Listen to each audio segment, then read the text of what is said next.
seats. I'd like to call our meeting together.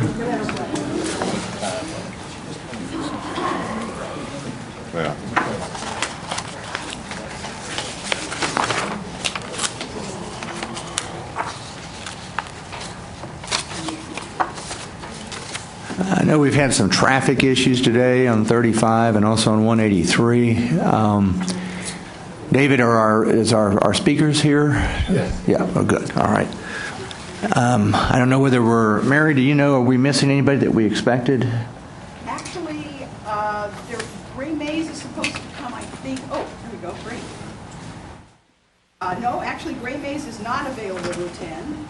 And Dr. Hodo is supposed to be here. Okay, so we're just missing one then.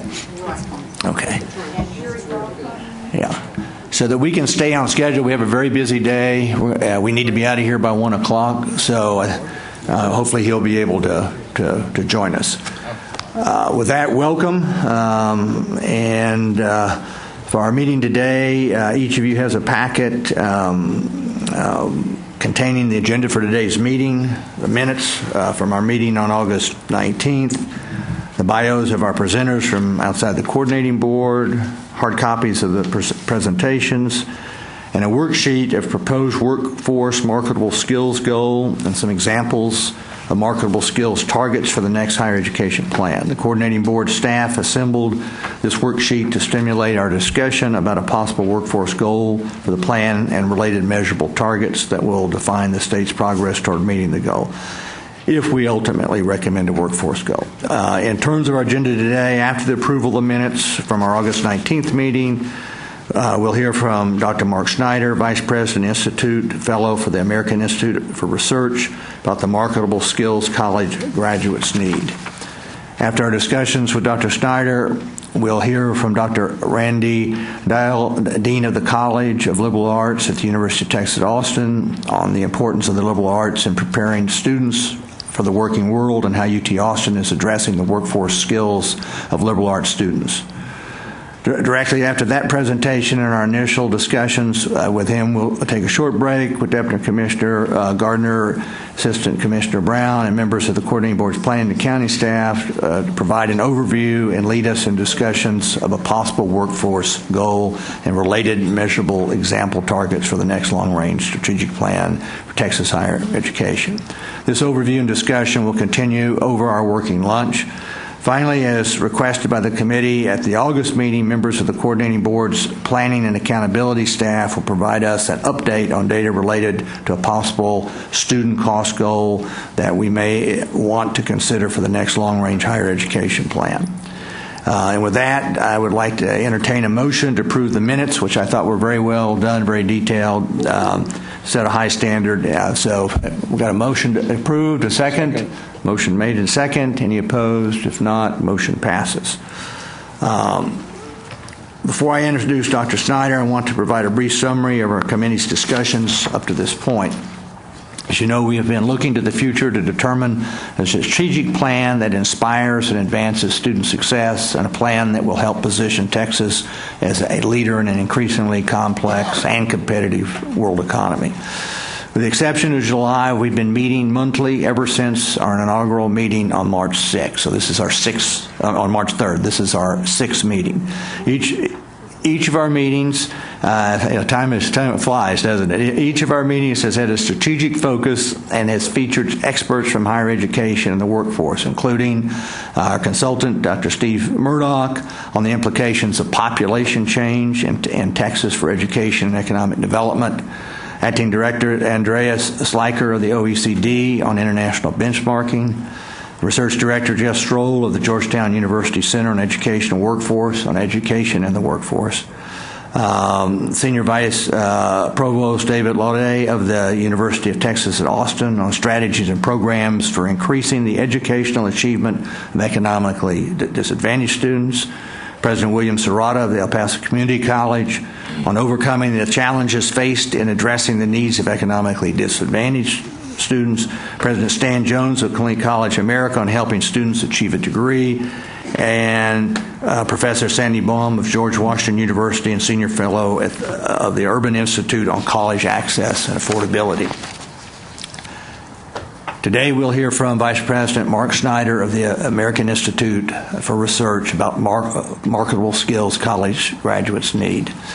And from Dr. Randy Dial of the University of Texas at Austin on the importance of liberal arts in preparing students for the working world. Based on our discussions and questions, and to further assist us with our committee work, members of the coordinating bench staff will provide us with some overview. And so as we've considered, I want to just go over the goals that we've kind of agreed on, or we've at least discussed that we might agree on, and so I'll lay those out kind of as a summary of where we are. By 2030, at least 60% of Texans aged 25 to 34 will have a post-secondary credential or degree of value in the workplace. By 2030, at least 550,000 students will complete a certificate or an associate, bachelor's, or master's degree from a Texas public, independent, or for-profit college or university. And to accomplish the first goal of 60%, we have to be able to accomplish the second goal, although I think we still need to spend some time on understanding the math of how we get there. By 2030, all award recipients, and now we're going to move into where we've had less of an agreement or discussion on. By 2030, all award recipients from Texas public institutions of higher education will graduate from programs with identifiable, marketable skills. And by 2030, the average undergraduate student loan debt of graduates from Texas public universities and colleges will be no greater than a yet-to-be-defined percentage of the average first-year wage for the graduates.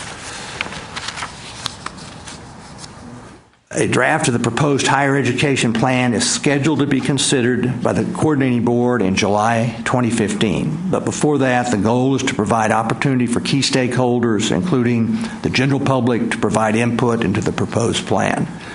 Coordinating board will be utilizing an online town hall website called College Town Hall Texas, where participants are able to register feedback in an online format. Coordinating board also will be utilizing interactive workshops at the 2014 Texas Higher Education Leadership Conference to secure feedback from regents, trustees, chancellors, presidents, other higher education leaders. This is to be held in Austin, the Doubletree, at November 20th and 21st. And particularly the second day, the 21st, is recommended for members of this committee if you're available. The committee will also work closely with the Texas legislature, including the 2036 Commission, if and when appointed, to ensure a high degree of alignment between the committee's work and that of the legislature. In fact, yesterday, Commissioner Paredes, Assistant Commissioner Brown, and myself provided invited testimony to the House Committee on Higher Education on the work we are doing to develop the next long-range plan for the next Higher Education Committee. And my sense of that at that meeting is we've got this role between a political view that is kind of limited to the term in office and the next election, and our view, which at least to me needs to be kind of as the keeper of the vision of what a highly competitive workforce and a very successful post-secondary attainment vision or future looks like. And so with that, unless members have any questions, I'd like to begin our discussion today by introducing Mark Snyder. Dr. Snyder is the Vice President, and as I've said, this is probably the third time, Fellow for American Institute of Research. Prior to joining AIR, Dr. Snyder served as Commissioner of the National Center for Education Statistics. He's a visiting scholar at the American Enterprise Institute and a distinguished Professor Emeritus of Political Science at the State University of New York, Stony Brook. Dr. Snyder is the author of numerous articles and books on education policy. In 2013, he was recognized by the Chronicle of Higher Education as one of the 10 people in the nation who had the largest effect on post-secondary education policy. And with that, I would like to welcome Dr. Snyder. Thank you. It's my pleasure to see you. I always love being here. I find that the work you do in Texas, I work with a lot of states is actually remarkable in terms of its progressivity and the seriousness with which you treat your students and the goals of higher education. And I commend you for all of that. I also find that your innovations and your willingness to innovate is also remarkable. And just from my perspective as a person who cares a lot about data, I know that people keep saying Florida has the best data system in the country. You do, without any question. The state of Texas is really commendable on many dimensions, and the willingness to share your data and to use your data to help other people understand what's going on in the state is also commendable, and I truly appreciate that. But I wasn't here. I haven't been invited here to congratulate you. I'm here to tell you my perspective on wages and why this is an appropriate concern, and what kind of skills might lead to marketable students, which is ultimately what students care about, and ultimately what many people care about. Are students going to graduate? Are they going to graduate on time? Are they going to make enough money to pay off whatever debt they accumulate? Are they going to be productive members of society? And that, I think, is ultimately what we're all concerned about. So skills matter. I mean, I don't think there's any question there. I don't think there's any question about it. So they matter because of wages, okay? And there's certain skills correlate with high wages. And a lot of the work that I did in the last few years was on early wages, in part because data systems linking student unit records to wage data were in their infancy. And a lot of the work I'll show you started with a focus on earnings 18 months after graduation. A lot of people rightfully complained that this perspective was too short. So using data from Texas 10 years out and from Tennessee 5 years out and other states, we could see again that the persistent relationship between certain skills, certain majors, certain training, and wages persists over time. It's not that one day you end up with a degree that pays low. On average, we're talking about averages. It's students' experience varies. One day you wake up and you're getting paid $35,000 a year, and 10 years later you're making $150,000 a year. If you start low, you usually end low. But wages matter, and the skill level affects wages. There's a growing concern about underemployment now. So we know, for example, that even in the tough economic times that we've had since 2008, the unemployment rate of graduates is lower than the unemployment rate of students without college degrees. But now we're increasingly concerned with underemployment. That is, that students have spent time accumulating skills that they are not having the opportunity to use. Well, it turns out, by the way, that in a recent study by PayScale, and I'll show you some of the results in a few minutes, when students are asked if they feel underemployed, and large numbers of students feel underemployed, the primary reason that they say they're underemployed is because they're not getting paid a lot. So I think if you're getting paid a lot of money and you're not using your entire brain or all the skills that you learned while in college, there's compensation if you're making a lot of money. But the fact of the matter is that we are concerned with underemployment as well as unemployment, and underemployment, again, I'll show in a few minutes, is related to certain kinds of skills. And what I'm talking about, and what I'm going to do is correlate skills and majors, which is the way most people think about it. So we know what we really don't know, and we need to talk about that. What are the skills that people are supposed to have? What are the skills they have? How do we measure those? But right now what we're doing is we're looking at the majors that students have, and we're inferring the kinds of skills that students have or don't have, right? And then this is an issue that as parents or grandparents, we all are really concerned about. We want our kids to launch adult lives, right? We want them launched. We want them to have successful careers. We don't want them coming back and living in our basement after we send them off to college, and all of a sudden, now you have a 22-year-old, post-adolescent son, with all those problems, or daughter, living in the basement that or worse yet, they reclaim their bedroom that you had just turned into a beautiful multimedia room with, 48, 65-inch TV and all that kind of stuff, and all of a sudden your son is now parked in there and like, I want to watch TV. No, sorry, this is my room now.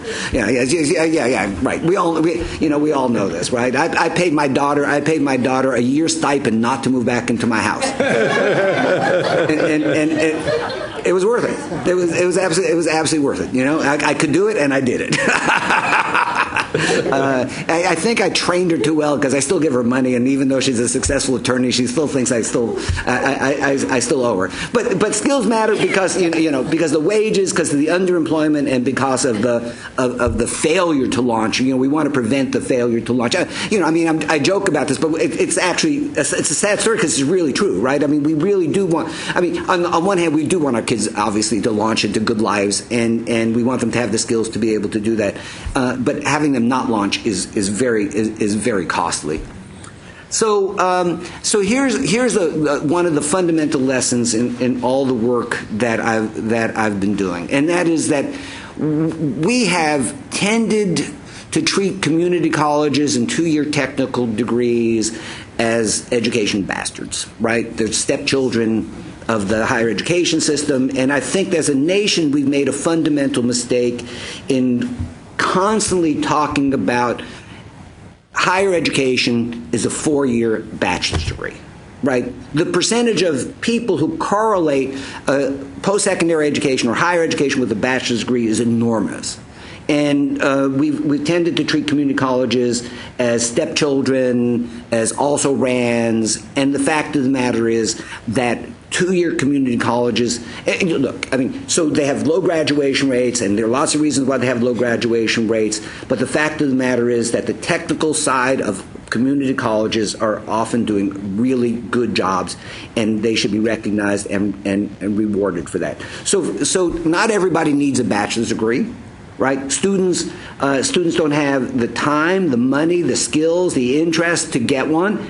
And we for so many years, we've been telling students that this is what you have to do. You have to go to a 4-year degree. If you can't get into a 4-year degree, do a 2-year degree, then transfer to a 4-year degree. But the fact of the matter is that so many students should not be in 4-year institutions because they're not going to graduate. Right? They may not even finish the first year. They're going to accumulate debt. They're going to be remediation. They don't have the skills, the interest, the money, the time, the inclination to get a 4-year degree. And the technical side of the house in community colleges can be highly valuable as pathways into the workforce. I'll show you some evidence on that. So the bottom line is that short-term skills and career-oriented technical degrees can put students in the middle class, right?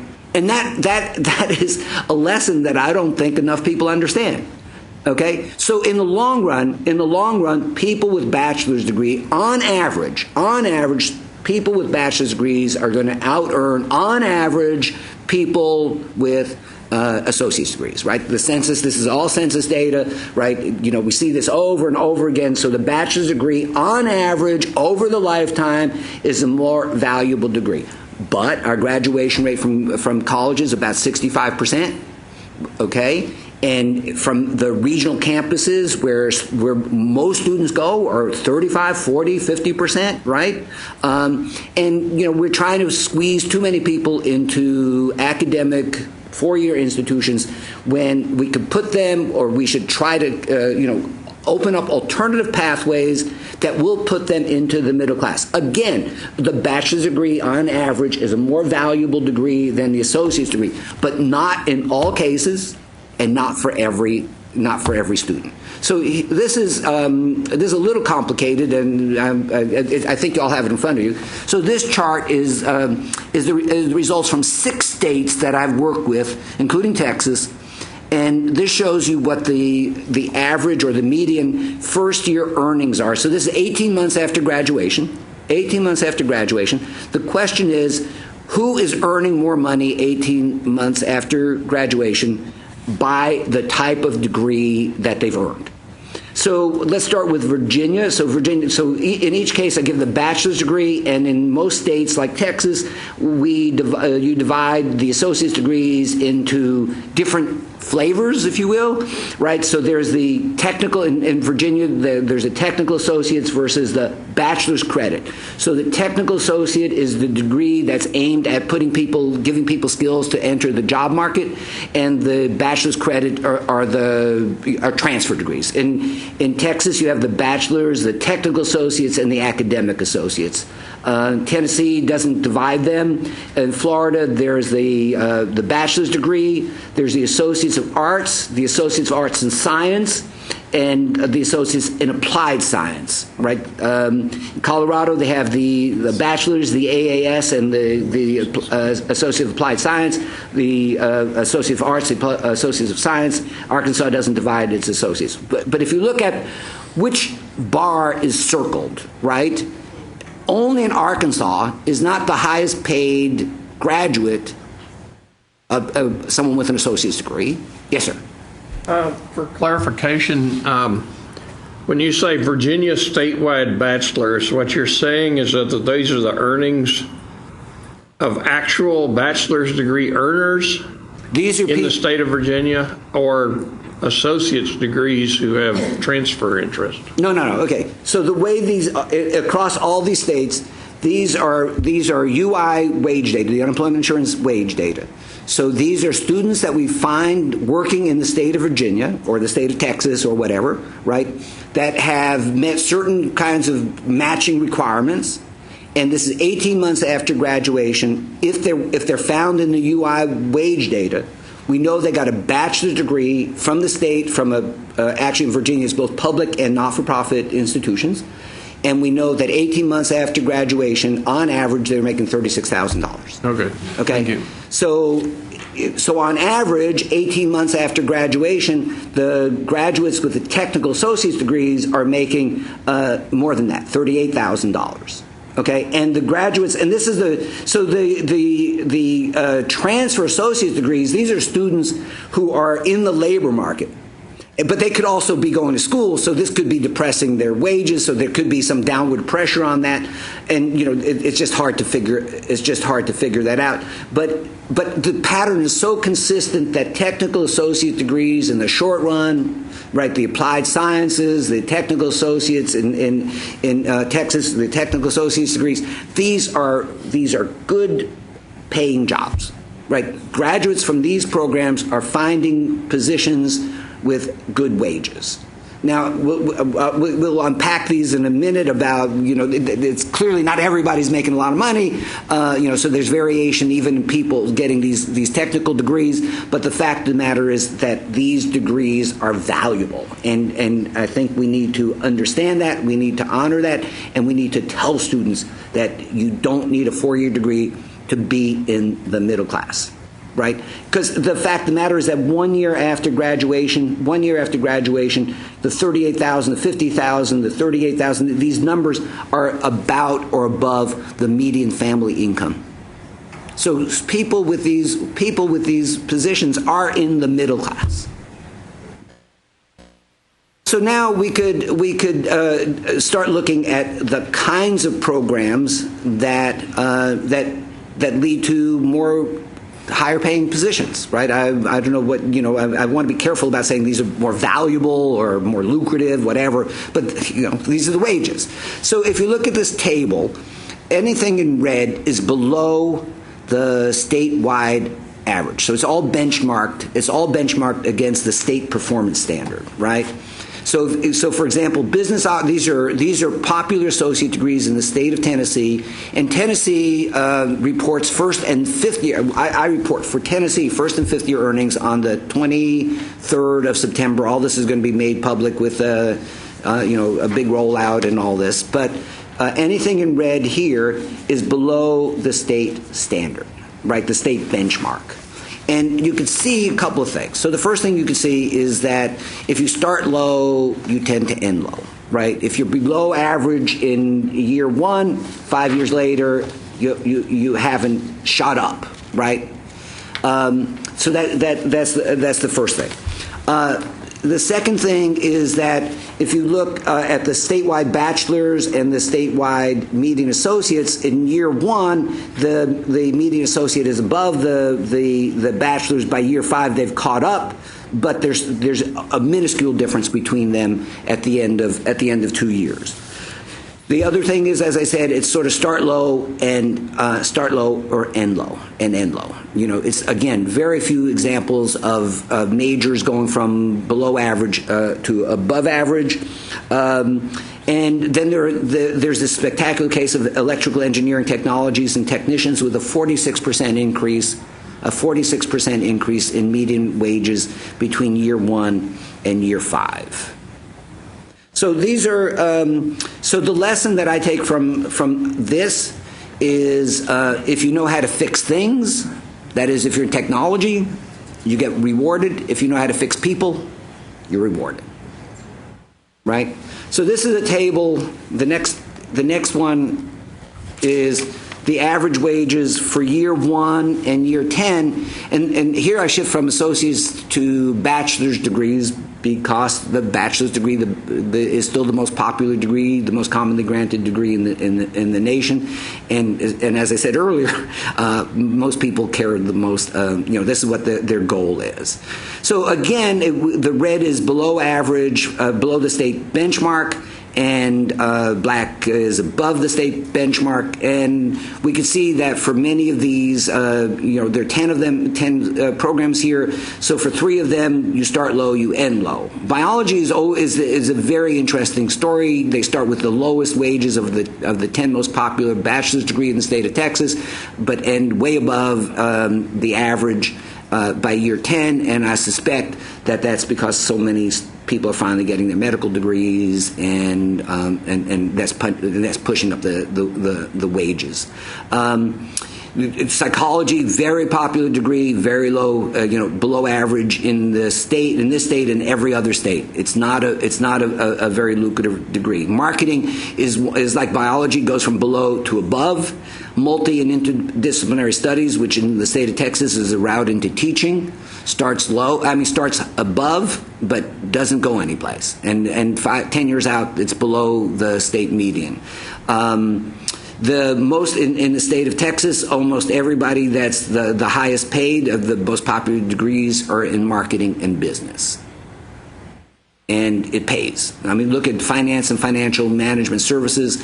Of the 10 most popular, $95,000 annual wage. And as I said, marketing is slow to take off, but puts you way above the statewide average. Yes, Mr. I have First. a question for you. Why don't you have engineering and some of the higher tech? Because these are the most popular. If we were just doing like all the wages, yes, engineering is always the top, and in this state, not surprisingly, anything that has to do with petroleum engineering is the highest paid. But these are relatively small programs. So these are the most popular. These are the most popular programs.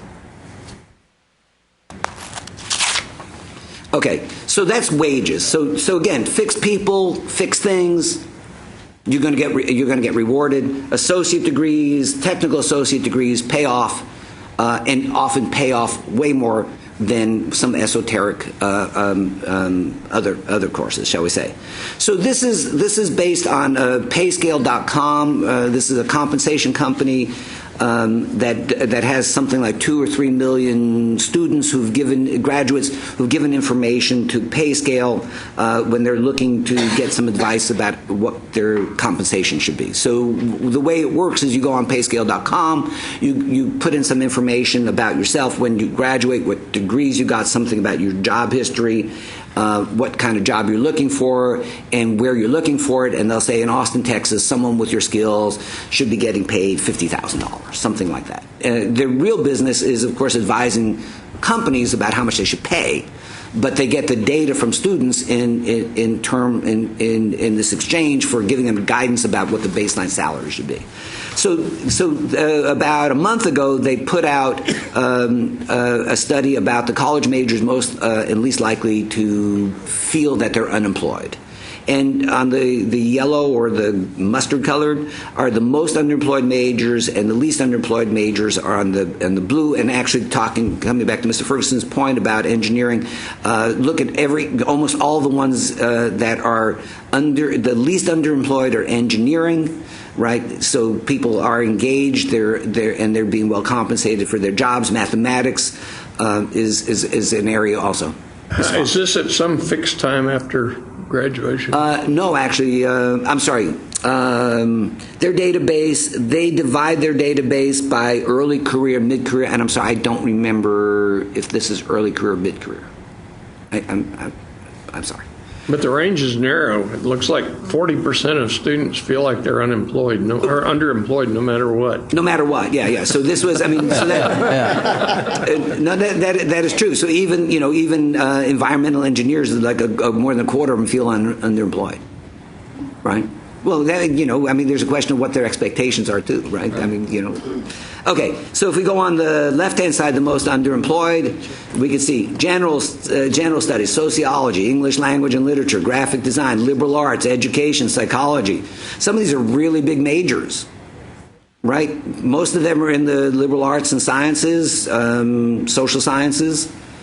And these are, again, psychology is one of the largest majors that we have, and half of them feel underemployed. Can I ask a question about pay scale? When I've looked at them in the past, one thing that jumped out to me, and it wasn't the job satisfaction, but in terms of salaries, I noticed that if you looked at well-known liberal arts schools, that the starting salaries at schools without engineering, without business, were approximately the same as at large state schools with those same majors. In mid-career, the salaries were actually higher. For the liberal arts school?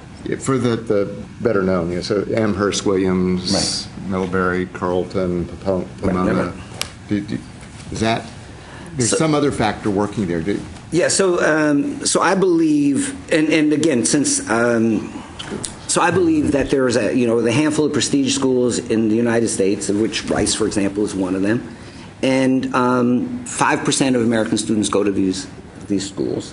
And as someone who cares about students and as people who are charged with public institutions, I couldn't care less.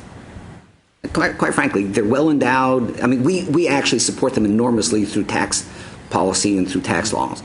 But I tell you what happens at Brownsville is way more important than what happens at Rice. Well, the reason I'm asking is if there's anything they're doing aside from being more selective that might lead to this. There was an article in the Times recently in which they were mentioning Connecticut College, and I've visited there a few years ago, and I was impressed that from the day the students entered the campus, they were attending to the fact they needed to be employed when they graduated. And in fact, they really almost insisted that you have summer employment and internships, and they apparently have a fund where if it's an unpaid internship, they will pay you so that you can take the unfunded internship. So I was wondering if there's something that they're doing, acknowledging that there may be the skills thing that could be employed at other types of institutions. I agree with what you just said, but if there's something there that we could use, I'm wondering. Right. No, I think that's a great question. So I believe that we can find examples of small schools that have committed to doing things with regard to mentoring, for example, to keep students in school, that have done things like better career counseling. So there's always the question of the degree to which it could be scalable. But I think, and David, I believe this is the point, that there has to be a fundamental institutional commitment to this. So I was the chair at Stony Brook for 18 years of one of the largest majors in the country. In the college, and also one of the largest majors in the country. But for 18 years, right? Could I tell you what happened to any of my students? Well, I could tell you like the 3, 4, 5 students a year that went to graduate school in political science. I knew each one of them because they were like mini me's, right? I was replicating them, or someone else in my department was replicating them, and we were going to be judged as a PhD granting program what happened to our students who went on to get PhDs. And I could tell you the students, the handful of students that went to prestigious law schools.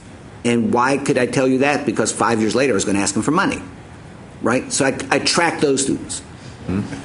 But the other 280 students that we graduated every year or whatever it was, could I tell you if they learned anything? If they had jobs afterwards? I had no idea. Could I tell you if they had any skills, if they could read, if they could write, if they'd ever been in the library, or no. It was not. The ethos of the university was so different. It was a good research university, not a great research university, but a good, solid research university, and that it was not in the DNA of the school to worry about what happened to the undergraduates.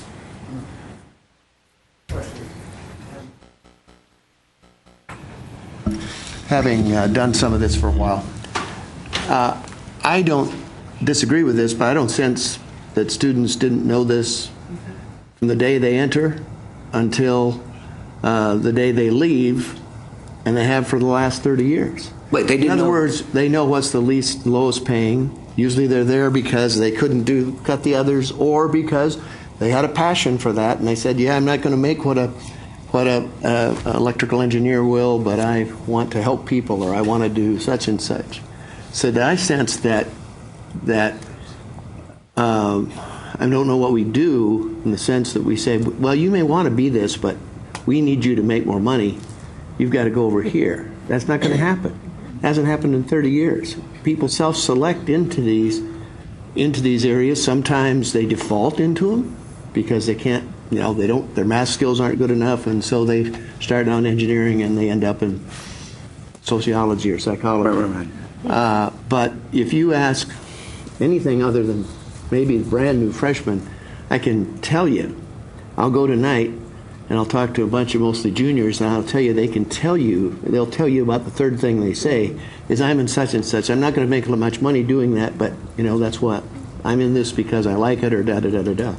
So, this isn't new, is it? Well, I think look, I'm sorry, we reinvent the wheel all the time, right? And we rediscover, things that we've known for a long time. But I don't think that information is as clearly articulated and understood. Because if it was, so the link for me is really the issue of student borrowing, right? If students really understood this, would they be borrowing $100,000 to get a job paying $25,000? And even if you love what you're doing, right, you're not self-actualizing living in your mother's basement. You're going to have a really hard time if all you're doing is worrying about paying off your debts and your loans. You're going to have a problem. You're going to have a serious problem. But don't we have pretty good data right now from across the country that, in fact, what you said they wouldn't do, they are doing? Yeah, but I think when you look at the debt distribution, which I've done recently, it's not just the people who are going to be electrical engineers that are in debt by $100,000. It's also bunches of kids in some of these other areas. And all I'm asking is or just raising the issue, is I really don't think that kids don't know by the time they're sophomores what is going to pay a lot of money, because they talk to one another, they check with their friends, etc. They might enter the first year, but sophomores and juniors, when I talk to them, when I sit down and advise them, they'll say, well, I know I'm not in a very good paying area, I'm not going to make much money, but da-da-da-da-da. Right. So I think the question is, if that's the case, what are the skills that they need to maximize within those areas? Within those areas, yeah. Right? And I'll come to that in a minute. But I think that is the right question ultimately, right? Yeah. So from these data, we know that certain things are going to be, certain things are going to happen to you if you don't have the skills. And I agree. If you can't pass calculus, you're not going to become an engineer. If you can't pass biochemistry, you're not going to become a doctor, right? End of story. And part of the reason that the wage premium for something like mathematics occurs is because people who do mathematics have much more rigorous training than people who study psychology or sociology, quite frankly. So you're coming out into the market with a better set of skills. You're signaling that you're more disciplined. You've taken a more rigorous curriculum.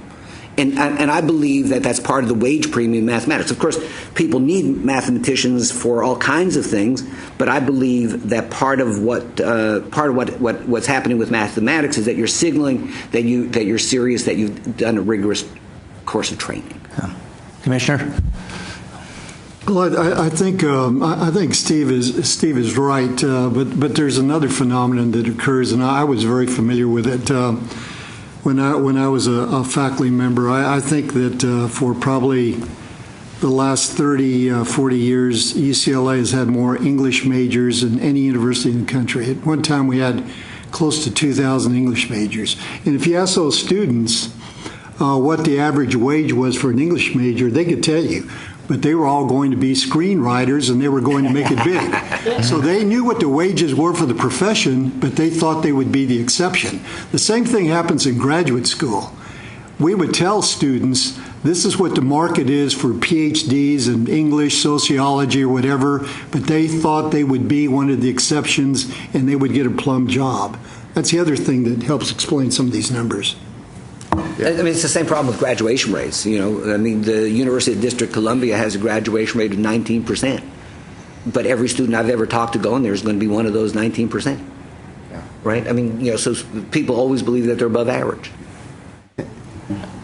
This discussion is right where we wanted to be today, because if you look at the goal, we're talking about how can we help students who graduate, whatever their major, to understand what marketable skills may be, what they have learned that is useful in the market if they decide to go in some different direction.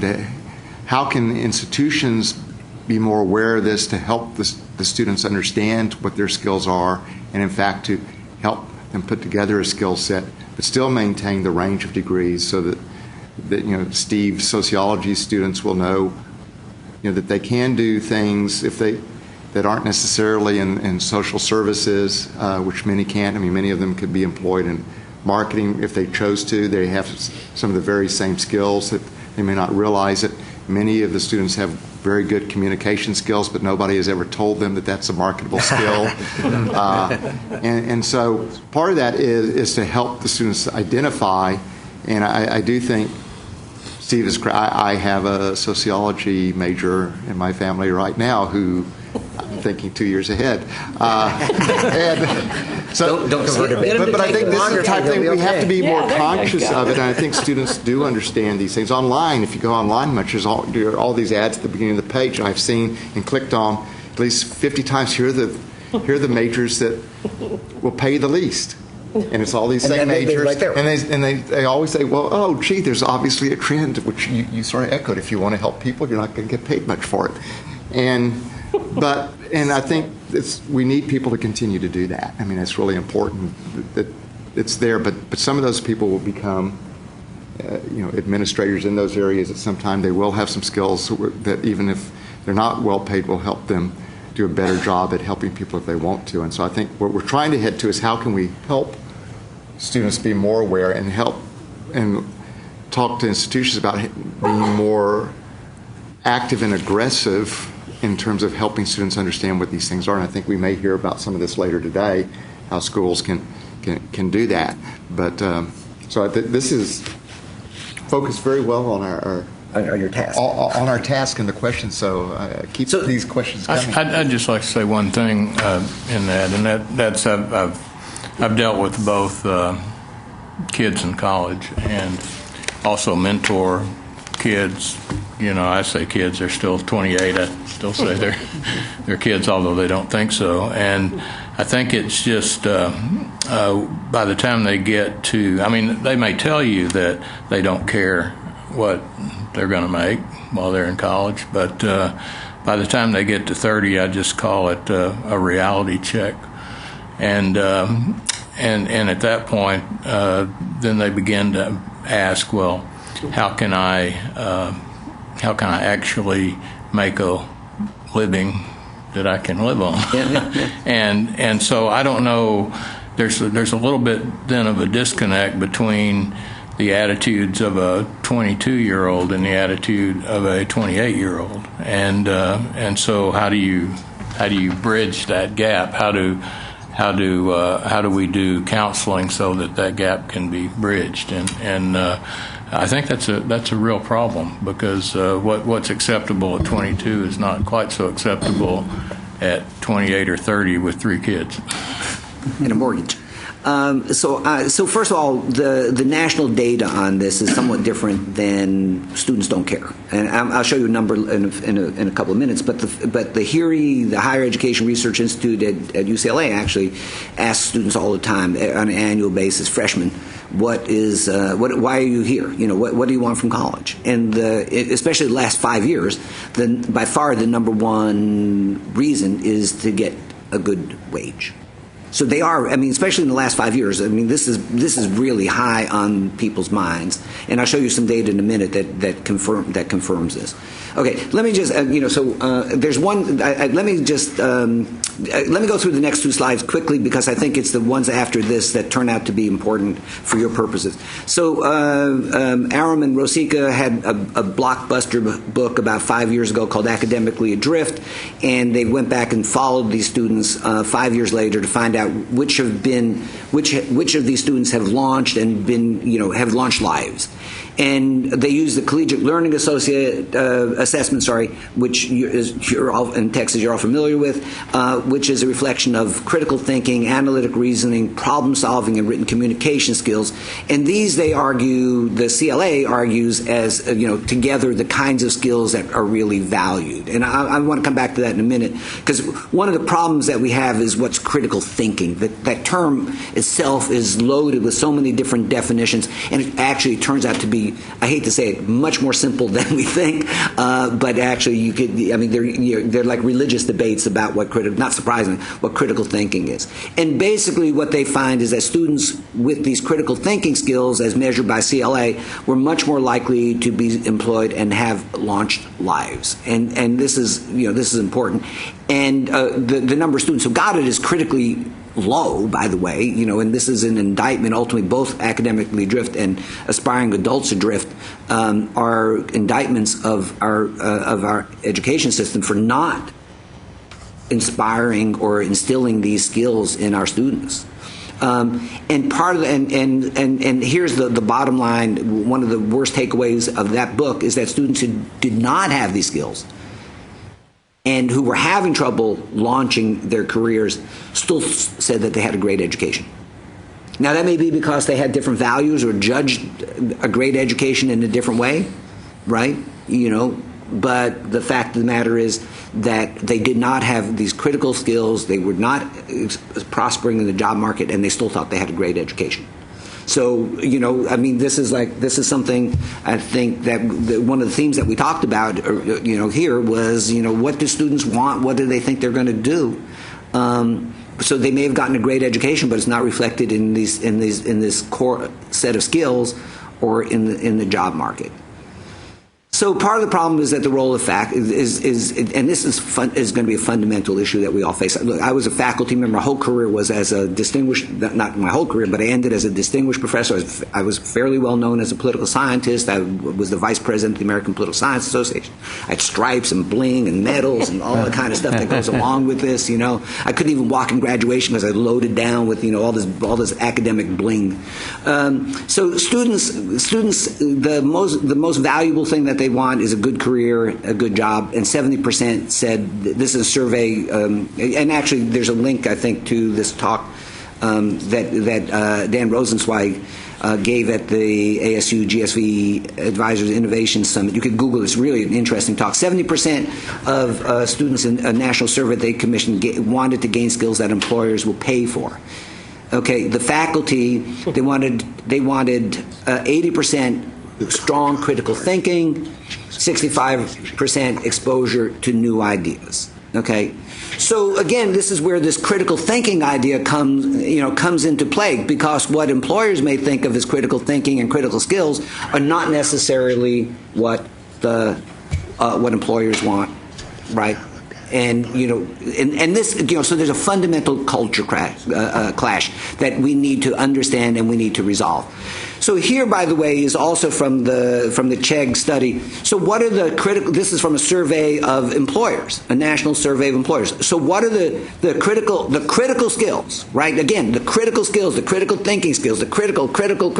Right. I mean, so we have to be prepared to get involved in what this critical means. Right. Critical skills, critical thinking skills. Right. So what are the skills that employers say are really needed? Okay. Word processing. 89%. Spreadsheet, data analytics, database queries, personal information management, presentation design. Sounds like Office. Microsoft Office. So if you could do that, if you have the certifications of that or knowledge of that, right? If you could find an element in a database, if you could put words together, right? If you could put data together, if you could present it, these are critical skills. So one of the really interesting things to me are these other surveys where people interview CEOs, and what are you looking for a CEO? Deep analytic skills, right? Because all these guys came out of Harvard and Yale and places like that, rounded education, right? But the CEOs never talk to their hiring managers because the hiring managers are people with degrees and technical degrees and paying premiums for people that know how to do things. So these are the kinds of critical skills that employers say that they need. Well, so again, a personal story. Both my daughters went to good liberal arts schools, and they both majored in crazy esoteric stuff. And I said, look, I'm paying for your education. So the one thing I'm going to insist is that I don't care what you major in, but you have to take statistics, you have to take courses with writing, you have to take mathematics, right?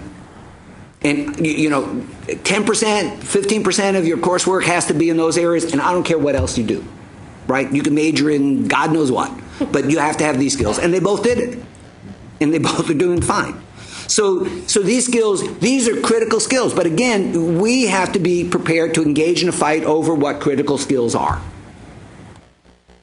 And then we have to be engaged in this discussion. The faculty have the right skills.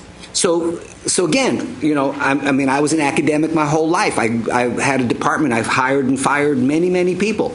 But what we hired and fired on were conceptual knowledge, deep theoretical thoughts, et cetera, right? We were not hiring faculty that were, in fact, we looked down on faculty that were, that had concrete skills, that were training people for jobs. Oh, that's career training. We don't do that. We do deep thinking, right? So in 2006, a study showed that 60% of college professors in STEM fields had no experience in industry. So I taught public policy for 30 years. Again, awards and all this kind of stuff. So when I went to work for the government, at the end of 4 years in government, I resigned from Stony Brook. I retired from Stony Brook. And my faculty, they said, why do you do this? I said, because you're the enemy and I don't want to come back and work with you. And they said, what are you talking about? And I said, because I'm moving on. And they said, could you come back and give a talk about what it was like in government? Because you're like the highest ranking government official we've ever had.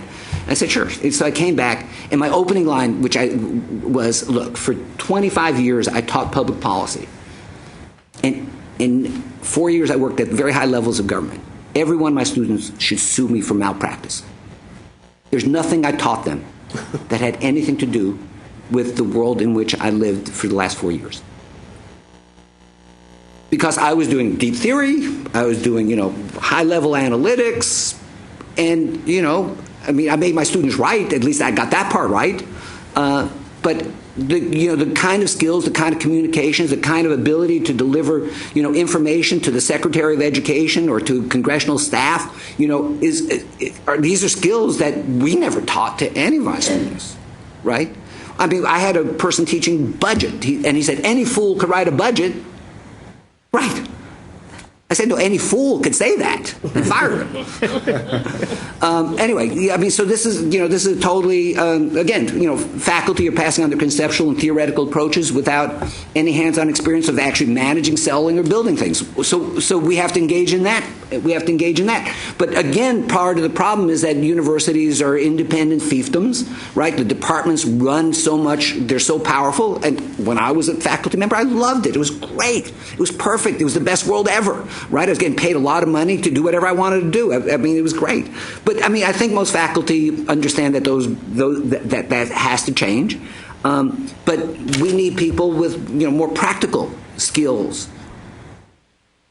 And finally, this is the bottom line. It's not rocket science. So no matter what major a student chooses, there are skills that are valued in the labor market that every single graduate should have in their toolbox.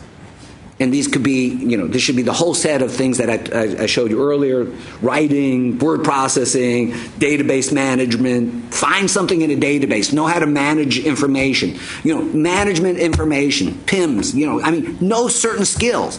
And I don't care if you learn them in an English class, or you learn them in a French class, or you learn them in political science, or you learn them in engineering. You have to have a set of skills. And these include fundamental presentation skills and database skills. You have to be able to take disparate pieces of information. You have to be able to assemble them into a single document, and you have to be able to present it, right? This is what CLA is actually, for all the dress up that goes around it, this is what CLA really does. Here's some information, find the key concepts, find the key story, put it together in a presentation.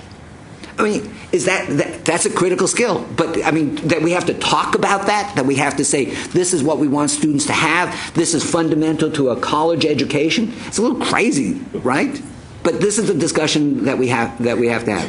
And I'm pretty sure you know who the first picture is. Students probably need to spend more time with Bill and less time. Okay, who knows who that guy is?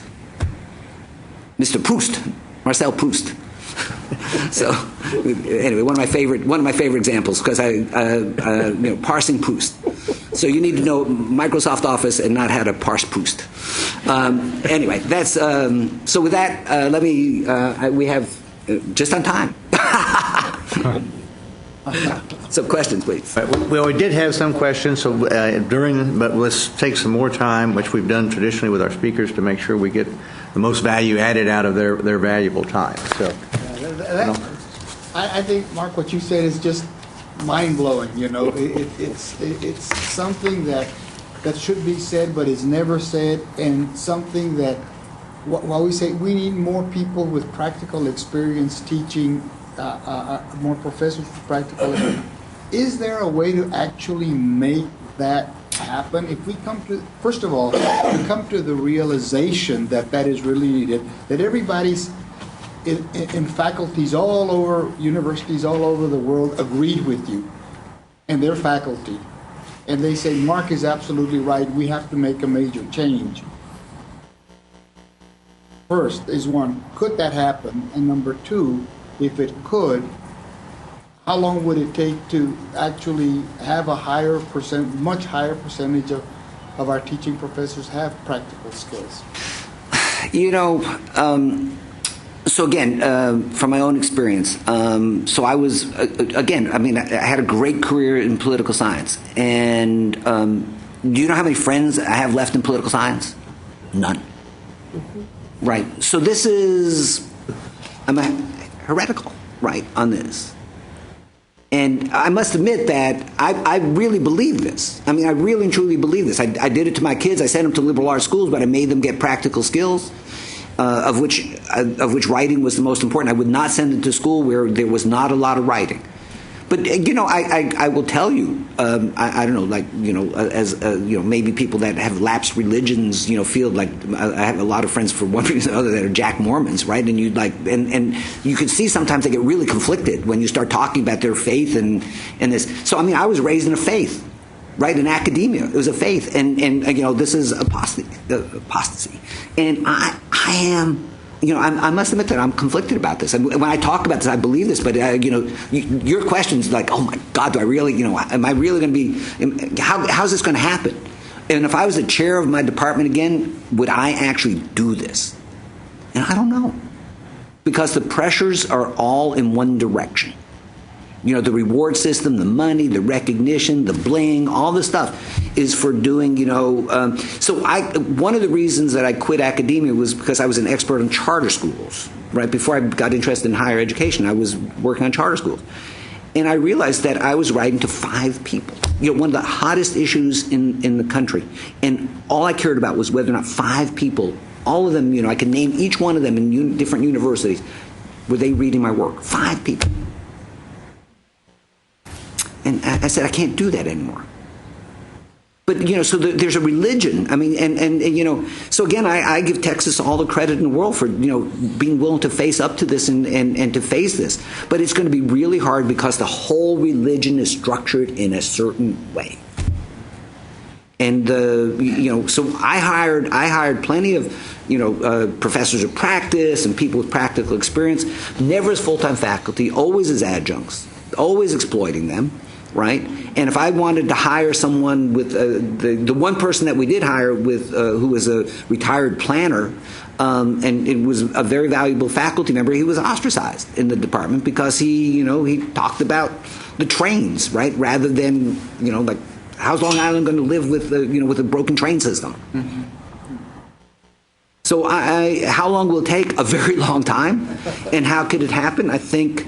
Again, I think that it's people like you that have to start having a serious discussion about how we can up the investment in critical skills. And again, I think we have to be really careful about making sure that critical skills are not the ability to parse Proust, but the ability to manipulate data, present data, integrate data. And I'm going to echo something that David said, and that is, many students come out with communication skills. We hope they come out with communication skills that should be valuable in the market, and they have to be perfected, and they have to be told that these are valuable skills. Yes, Bob. Well, I guess my comment is that I don't think it's as grim as you paint, particularly as far as the faculty is concerned. That I've been an engineering faculty member and have been a dean and all the other trappings of administration, but I think we do indeed value experience in the particular field. And I see it in economics. I see it in areas. Now, when you get into some of the liberal arts, it's fuzzy.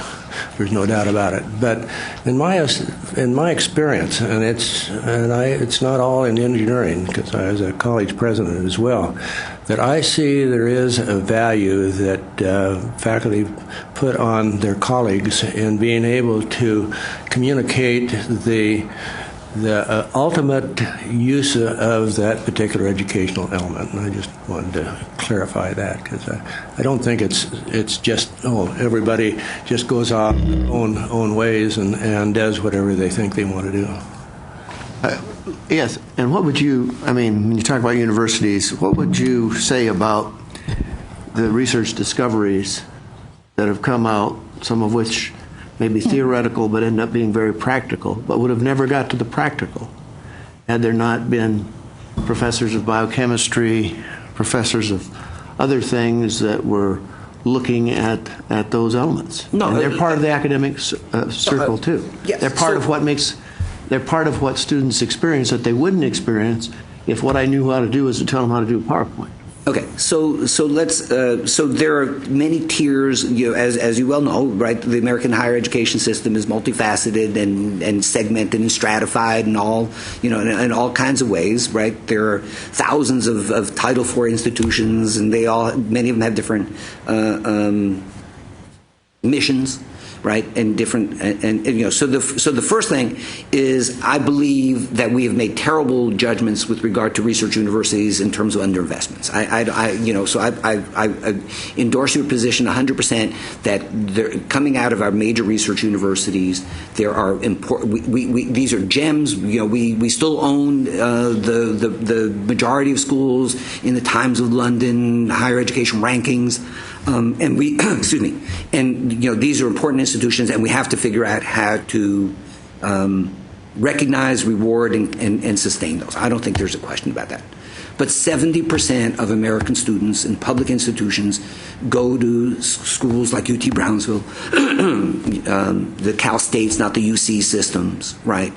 And those, and a lot of those are no-name, regional, and those are different kinds of institutions.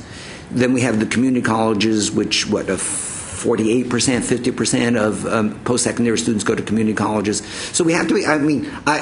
We have to be careful about saying this is that what's good for Berkeley is good for Cal State Chico, right?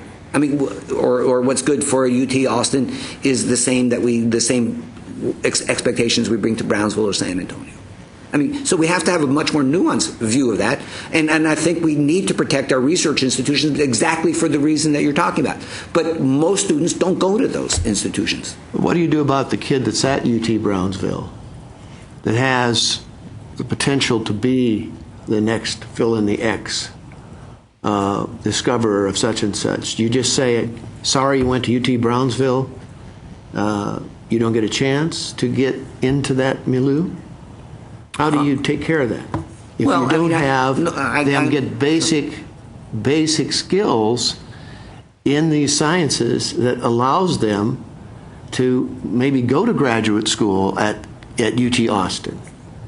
And I'm trying to figure out how we bridge that gap with, if what I've taught them is how to do a PowerPoint. No, I'm sorry. So that's not... No, so I want to be careful because that's not what I said.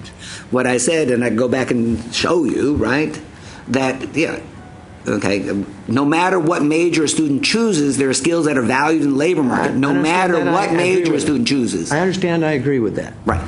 But what I'm talking about is when you start stratifying schools so that this is what you should get at UT Brownsville and this is what you should get at UT Austin, I don't have a problem with that if everybody had the skills and the resources and the counseling to go to any one of those institutions. But the kids that go to UT Brownsville, isn't that they wouldn't like to go to UT Austin. In many cases, it's that they can't afford to go to UT Austin. And they may be every bit as bright, they may be every bit as capable, and I have some problem with just kind of counting them out before we start. Now, that's probably the most efficient. And if we want a higher education system that is efficient first and foremost, then that's one thing. If we want a higher education system that is a system of potential opportunities, particularly in a state like this, where we have these very dramatic socioeconomic differences.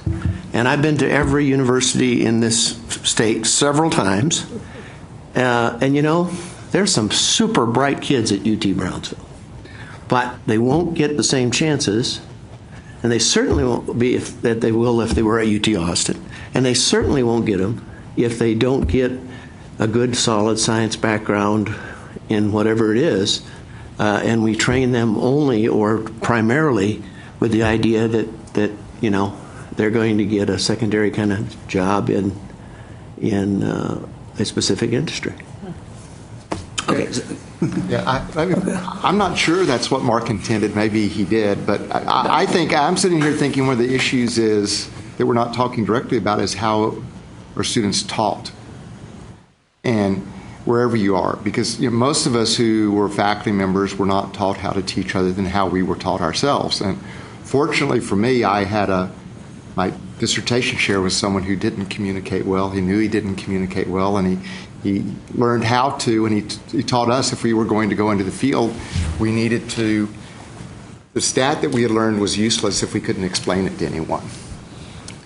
And I think a lot of these things that can happen, you can actually make that class at Brownsville or UT Tyler or Tarleton State more effective if it's a more active learning, if the student is really engaging with that knowledge in a way that they have to be able to explain it to other people. I think they're going to be more competitive in graduate schools if they can do that, and somehow we need to get better at that. And I think, agreeing with Bob, I think there are a lot of faculty that are much better at that now than when I was teaching originally. And I know you're very good at that, actually. I mean, and so I think part of it comes down to how do you employ the tools, and the students are different. I mean, my youngest daughter actually used to use PowerPoints to try to get things from my wife and me. Instead of spouted with a pointer and do PowerPoint when she was in the 4th grade. And so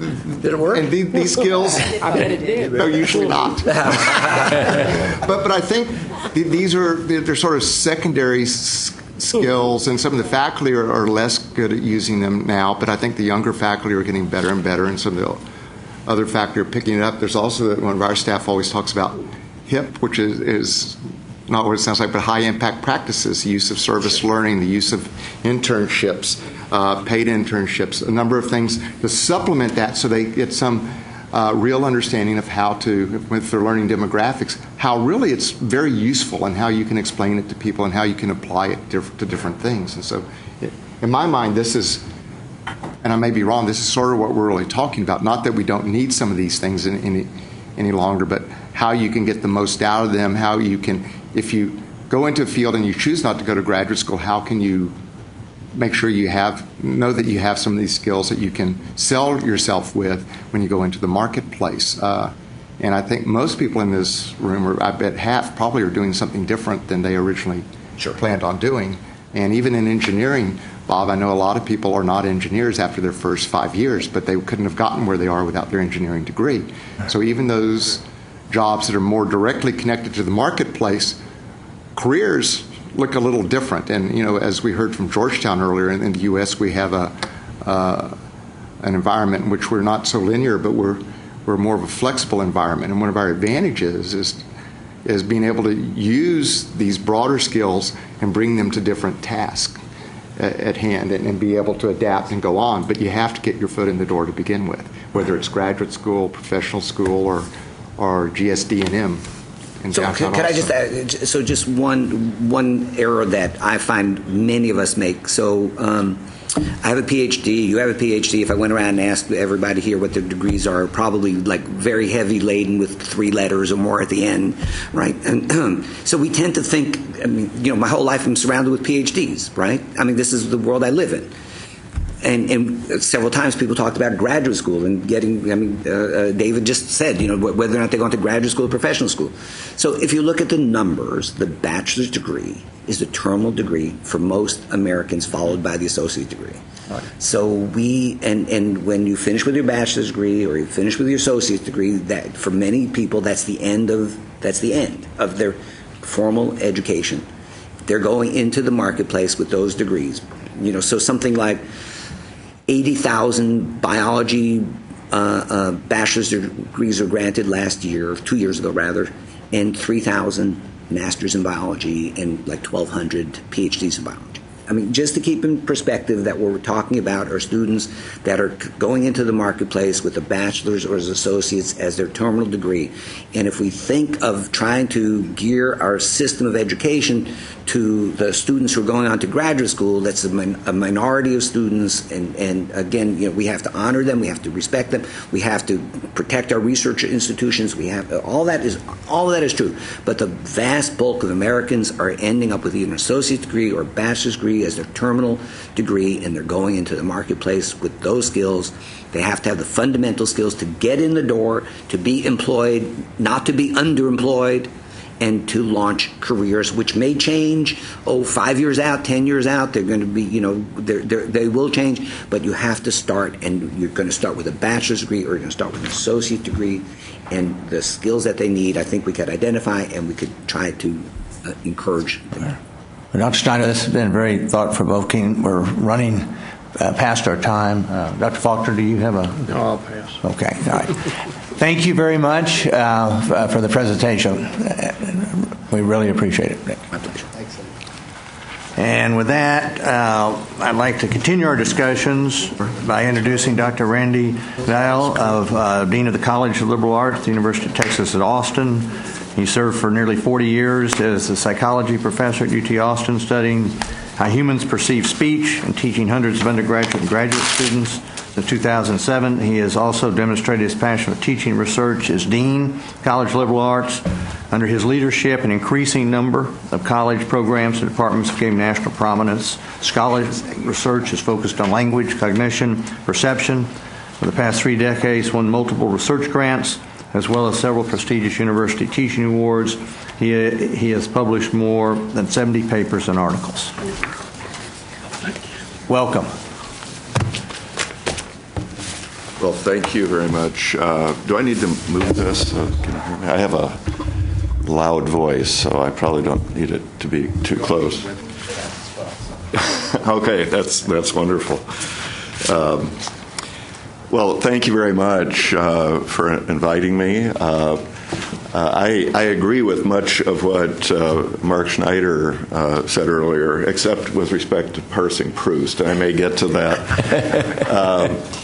But to stay within my time limit, I've written down my comments in a packet that is going around. There's a version and 1 or 2 other handouts that you can refer to if you wish.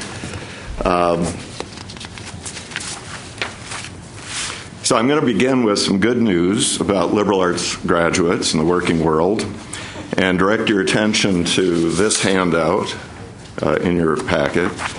A 2013 report from the Association of American Colleges and Universities shows humanities and social science majors in their peak earning years out-earn peers from professional and pre-professional majors. An employer survey conducted that same year by that association indicates that 74% recommend a 21st century liberal education in order to create a more dynamic worker. 95% of employers give hiring preference to college graduates with skills that will enable them to contribute to innovation in the workplace. 93% indicate that it demonstrated a capacity to think critically. That very confusing concept. To communicate clearly and to solve complex problems is more important than the candidate's undergraduate major. 75% of employers want more emphasis on 5 key areas that are central to a liberal arts education. They are critical thinking, complex problem solving, written communication, oral communication, and applied knowledge in real-world settings. Also on the right-hand side of the handout are the results of a 2014 survey by the National Association of Colleges and Employers, which emphasized the very skills that we impart at UT Austin through our rigorous curriculum. The handout also cites recent findings from the Center for Digital Humanities at University College London, which show that nearly 60% of U.S.-born CEOs and heads of product engineering have humanities degrees. Indeed, the tech world hires thousands of our students. Last year, Google executive Marissa Mayer said her company expected to hire 6,000 new employees, with 4,000 to 5,000 of those hires coming from liberal arts. I needn't look beyond my own office to find proof. One of our student employees, Molly Wahlberg, a Latin American Studies major, was hired by Google last fall. The recruiting executive told her that they hired her specifically because of her humanities education and her internship and travel abroad experiences, all elements of the liberal arts experience provided by UT Austin. In a complex and global marketplace, corporate leaders want dynamic and innovative workers who possess the strengths inherent in a liberal arts education. The most successful employees of this generation and the next will be creative, curious, natural systems thinkers, problem solvers, cross-culturally competent and proficient in writing and articulating ideas clearly. So we know that employers seek the diverse attributes found in a liberal arts education: communication skills, leadership, analytical and quantitative skills, a strong work ethic, teamwork, and problem-solving skills. But according to the Association of American Colleges and Universities, when employers evaluate candidates for future success, they also place special emphasis on those who demonstrate ethical judgment and integrity, intercultural skills, and the capacity for continued learning. And when employers consider academic programs that best prepare students for successful transitions to the workplace, they endorse programs that require students to conduct research and use evidence-based analysis, gain in-depth knowledge, develop analytic, problem-solving, and communication skills, and apply their learning in real-world settings. In sum, employers seek scrupulous candidates with a broad range of knowledge and skills rather than field-specific training and experience. This is what we offer in the College of Liberal Arts at UT. Now I'd like to briefly examine how the humanities, social sciences, and languages taught at UT provide a strong foundation from which students can understand and thrive in a world of complex business ecosystems. Critical thinking. Students learn to use evidence-based analysis to formulate innovative solutions to business and social issues. Systems thinking. Students learn to evaluate situations from various interdisciplinary perspectives, fostering a big picture approach. Understanding people. Students learn to observe and understand individuals and groups to better appreciate how they process information, how they make decisions, what motivates them, and how cultural and societal norms affect the way they perceive the world. Innovation. Students are challenged to find new options, to develop new concepts, and to create and appreciate artistic works in order to hone their creative talents and outside-the-box thinking. Communication. Students learn to write, present, persuade, speak, and debate to become proficient and successful communicators. Cross-cultural competence. Students learn to be proficient in a second or even a third language, providing increased mobility in the international job market and an appreciation of foreign languages and cultures. I can't emphasize enough the importance of language training as an entry point into understanding other cultures. Ethics. Students learn theories and concepts of ethics and moral propositions to address conflicts and to determine individual direction. Technology. Students learn to use information technology strategically and to appreciate how technology is used by consumers. In order to compete in the job market, liberal arts students must complement their academic studies with a range of professional development and experiential learning solutions. To that end, our liberal arts career services emphasizes the need for students to apply their liberal arts studies outside the classroom. We do this in a number of ways. Internships. Internships are the new entry-level position. Students learn in an intensive training period, and employers use the internship as a long-term interview and a hiring pipeline. Professional skill development. For those students who are new to the professional world, we provide a series of training programs to introduce key tools and concepts, including introductions to specific fields such as social media management, project management, and technical writing, as well as introductions to technology and software applications. Career courses. Students can enroll in credit-granting courses designed to help develop a professional online brand, targeted application materials, and strategic career search plans. Career coaching. Students can visit with a career coach to discuss their interests, develop a strategic four-year plan, and to craft targeted application materials, all to better prepare for successful post-graduation career launch. Complementary skills and knowledge. Students interested in business careers meet with career coaches to discuss ways to complement their liberal arts degree. Many complete business foundations programs at UT, pursue dual BA and BBA degrees or an MBA, or use their interdisciplinary study program to merge their academic and research interests in the liberal arts and business. Marketing the liberal arts degree. By the end of their 4 years, students have a diverse portfolio of experiences, skills, and knowledge, and we help them put it all together. By developing their personal liberal arts story, students are prepared to demonstrate their academic and professional strengths and skills, and to effectively summarize their successes and career goals. Liberal arts success in preparing students for graduation and beyond has been recognized by the University of Texas. I was asked by Bill Powers 3 years ago to head the task force on improving the four-year graduation rate. As a result of the implementation, not complete but ongoing, of our recommendations, the University of Texas at Austin last year had its highest first-year retention rate on record, at the same time that we had the highest enrollment on record. Those two things are usually inversely correlated. So that suggests that the implementation of the recommendations of the task force are having a positive effect on graduation rates. Liberal arts was also asked to spearhead the new Texas recruitment and interview service. This was something that was tried out in another college, which I will not name, did not lead to a positive outcome. Bill Powers asked liberal arts if we would do it on behalf of the whole university, and in October, 1 month from now, we will be opening the doors of TRIS, the Texas Recruitment and Interview Service. It'll serve all of the students, including the Macomb School, but really for the first time it'll be serving liberal arts, natural sciences, communication, other students as well. And we're very, very excited about that.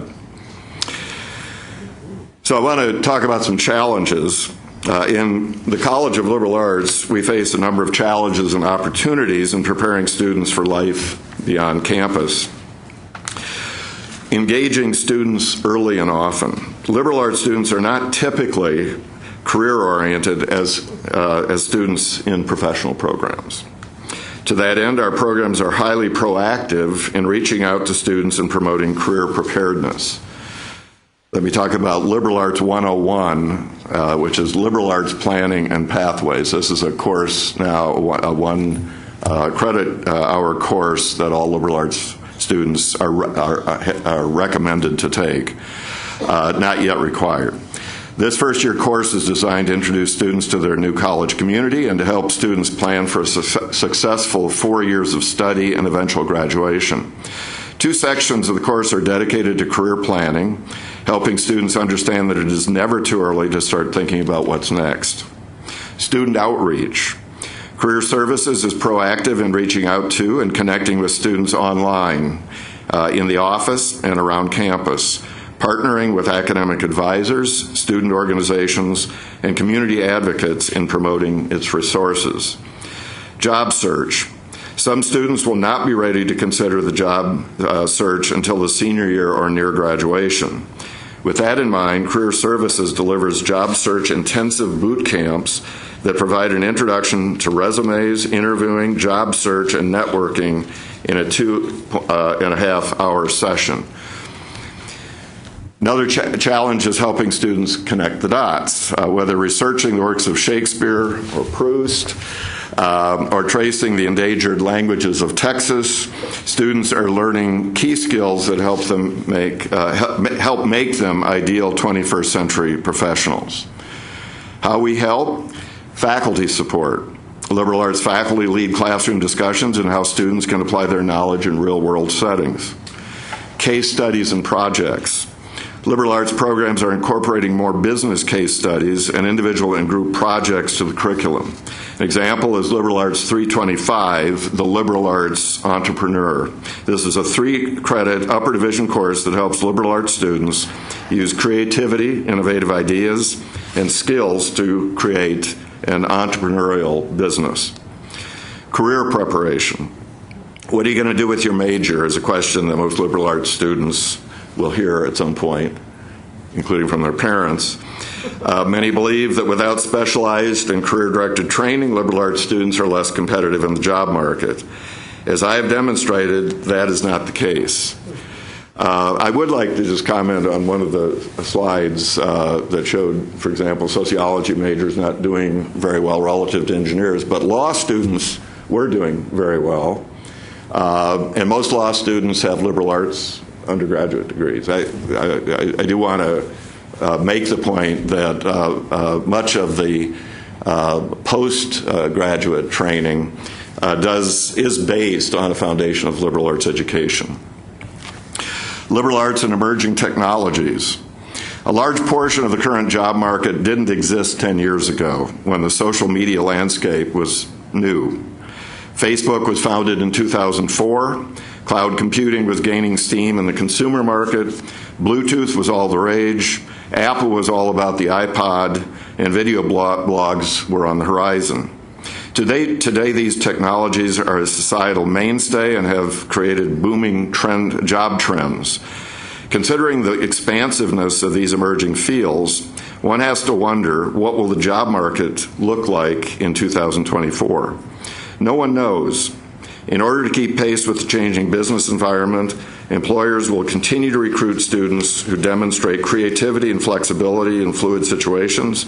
No one can do that better than a liberal arts student. One of the world's most successful and insightful entrepreneurs, the late Steve Jobs, believed that this was true, and I'll close with his words. It's in Apple's DNA that technology alone is not enough. It's technology married with liberal arts, married with the humanities, that yields us the result that makes our hearts sing. Thanks. Okay, I'd like to open it up for questions. Yes, Jerry? Is it possible to house a successful liberal arts college in a non-residential university? If you could use your mic. Let me repeat the question. Is it possible to have a successful liberal arts college housed in a non-residential university? I would say yes. I think that we're in the process right now in the College of Liberal Arts and other colleges on campus of developing really high quality courses for online distribution. And the next step is developing entire degree programs. So, one version of this is, non-residential education for students taking the work, doing the work online. The key for us, and this is absolutely essential, the quality has to fit the UT quality standard. It carries the UT brand, and therefore it has to be of that quality. But I believe that these courses can be very, very successful. We already have data suggesting that in terms of the quality of the learning, the mastery of the concepts, the online version can do just as well as the in-class version. I happen to think, however, that the residential experience is extremely important for a lot of reasons. Among others, it's that direct one-on-one contact with a faculty member that I think really enriches the undergraduate experience. If you talk to our brightest students, they will all say that. The most important part of my undergraduate experience was working in the laboratory with a faculty member or his team or her team, working with a writing mentor, a faculty member who mentored my writing, or working with a faculty member on developing language skills, foreign language skills, for example. So the residential university is not going to go away in the era of online learning, but I think we need to be developing really high-quality courses that are then available to students who either can't afford or simply don't have the time to apply to a residential university. Yes, Raymond. Randy, I really admire some of the work that you're doing. For example, the Liberal Arts Planning and Pathways course, and I really am interested in this liberal arts entrepreneur class. But my experience on university campuses is that this kind of activity is typically spotty, it's haphazard, it's random. You and I both know that there are a lot of faculty, not only in the liberal arts, but in the social sciences as well, who will tell you very frankly, it's not my job to prepare somebody for the workforce. My job is to teach a student how to read a text, literary text. And so I wonder, I have two questions. So what percentage of students in the liberal arts at UT are touched by these kinds of experience? And secondly, assuming that your answer will be not enough, Right. how can we do this systematically across the curriculum? Well, the answer is not enough. And in fact, that was listed under the challenges. Trying to offer, for example, career services to our students early and often is a challenge.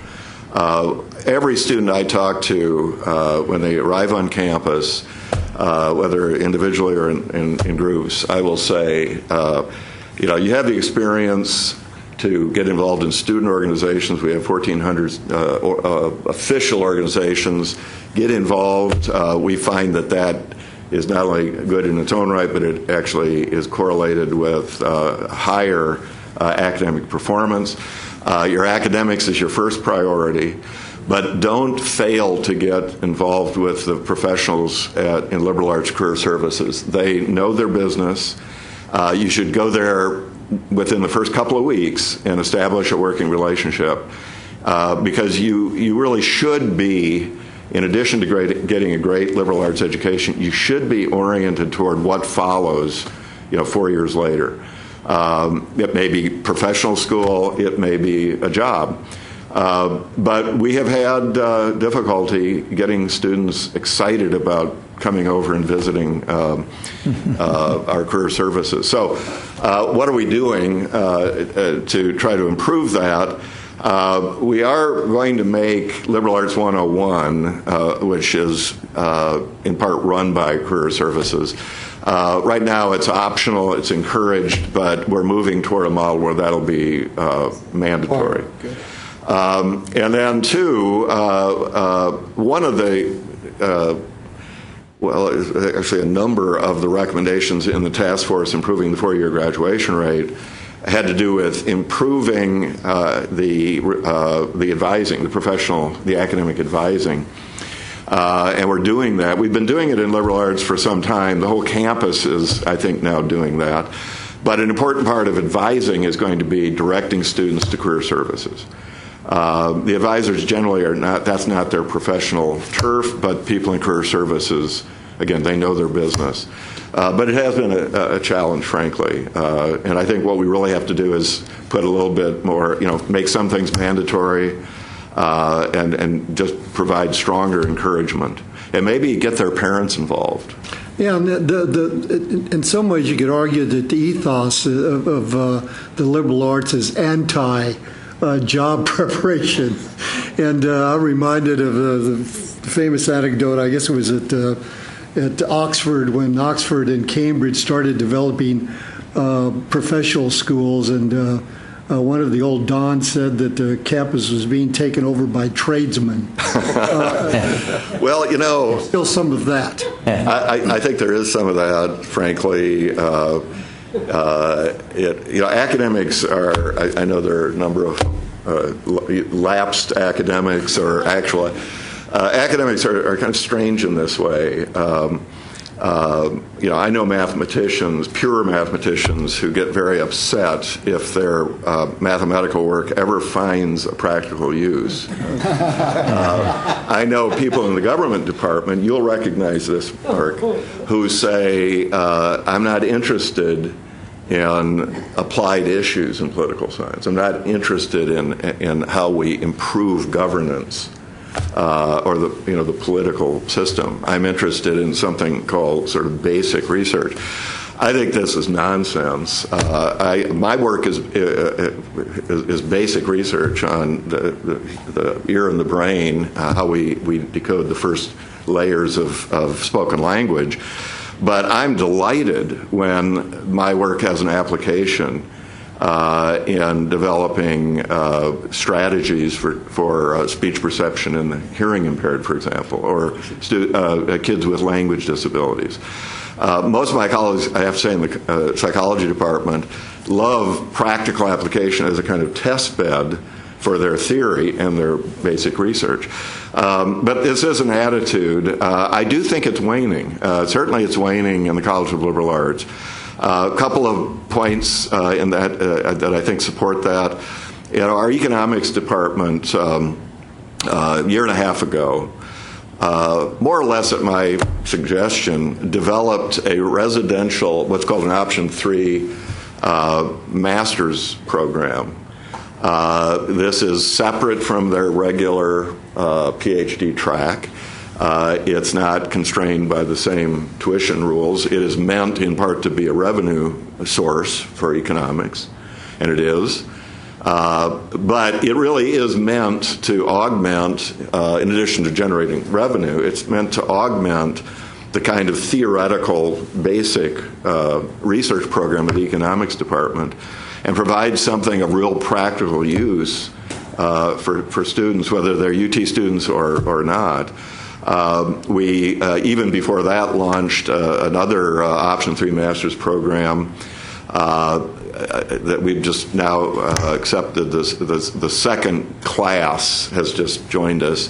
It's called The Human Dimensions of Organizations, and it's really targeted at people in the world of business, nonprofits, and the military to provide clear linkage between what research in the humanities and social sciences can tell us about running organizations and motivating people. So, and by the way, faculty are just lining up to teach in these courses. So whereas there may have been some of this aloofness from the world of the practical world of careers and so on, I think it's beginning to disappear. I hope it is. Dr. Faulkner?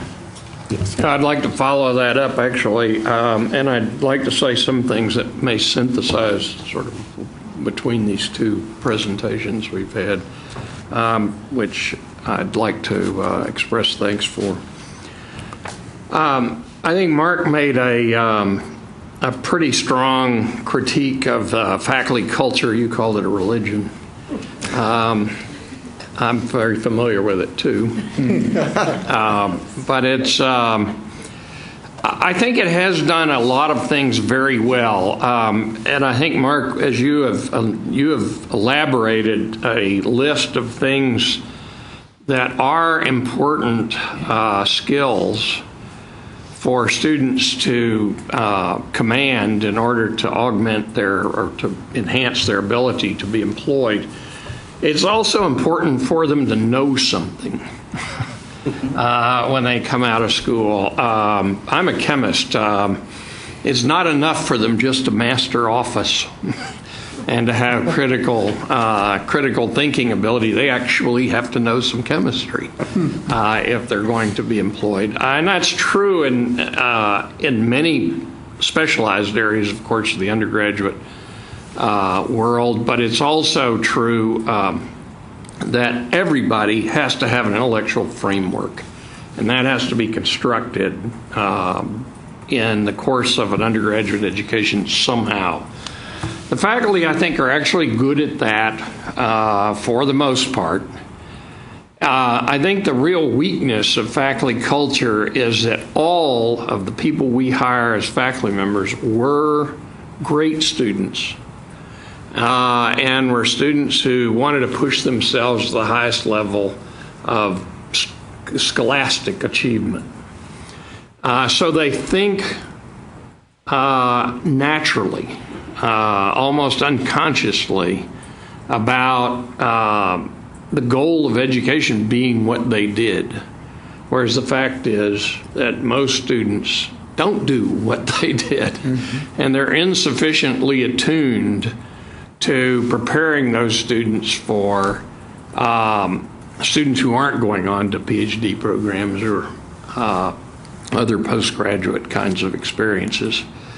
And that's the vast majority of the students. What I think is happening is that there is, however, tremendous market pressure developing. And what you heard from Randy is a very elaborate market response that has been developed in the College of Liberal Arts at UT, and there are other things like that.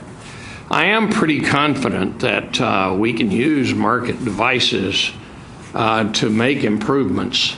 But I think it's also very important for this committee to reinforce that message in Texas public policy.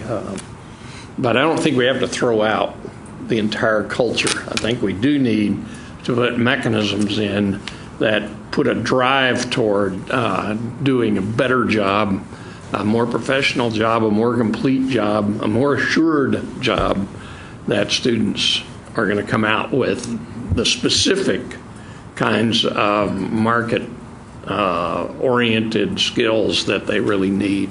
I see those as an add-on, a component to undergraduate education that does need work. Lionel? Yes, I think it is a combination of both of these presentations, because I don't think it's either or. You know, it is the thing that, yeah, you need to have your skills, but you also need to be thinking. It's been my experience that a lot of students have been told by their parents and others, get your degree, get your degree, get your degree. And they view that as their ultimate goal. And you can talk to classes of students that are seniors and say, okay, what's your life's goal? Well, right now, my only goal is to get my degree. What are you going to do the day after you have your degree? Here you are, you've got your degree in your hand. It is now day 2. What do you do? And out of 30 students, 1 or 2 or maybe 3 will know. The other 25 just get this blank look in their face. I do think that it is extremely important to have in the career services to make this 2.5-hour boot camp that you have, to make it repetitive, to make it required, to make it an important thing. What are you going to do with your degree? How much money are you going to earn? You're earning a degree in order to make a living, and that is always a part of their total thinking, and that you have to have these presentation skills, these analytical skills, all of this thing that you're being taught, but one day you're going to be out there, and it's going to be so different than what you think it's going to be. Most students don't know what it's going to be and haven't really thought about it. We have to encourage them to think about their life and about their careers. I completely agree. Yes, Bernie?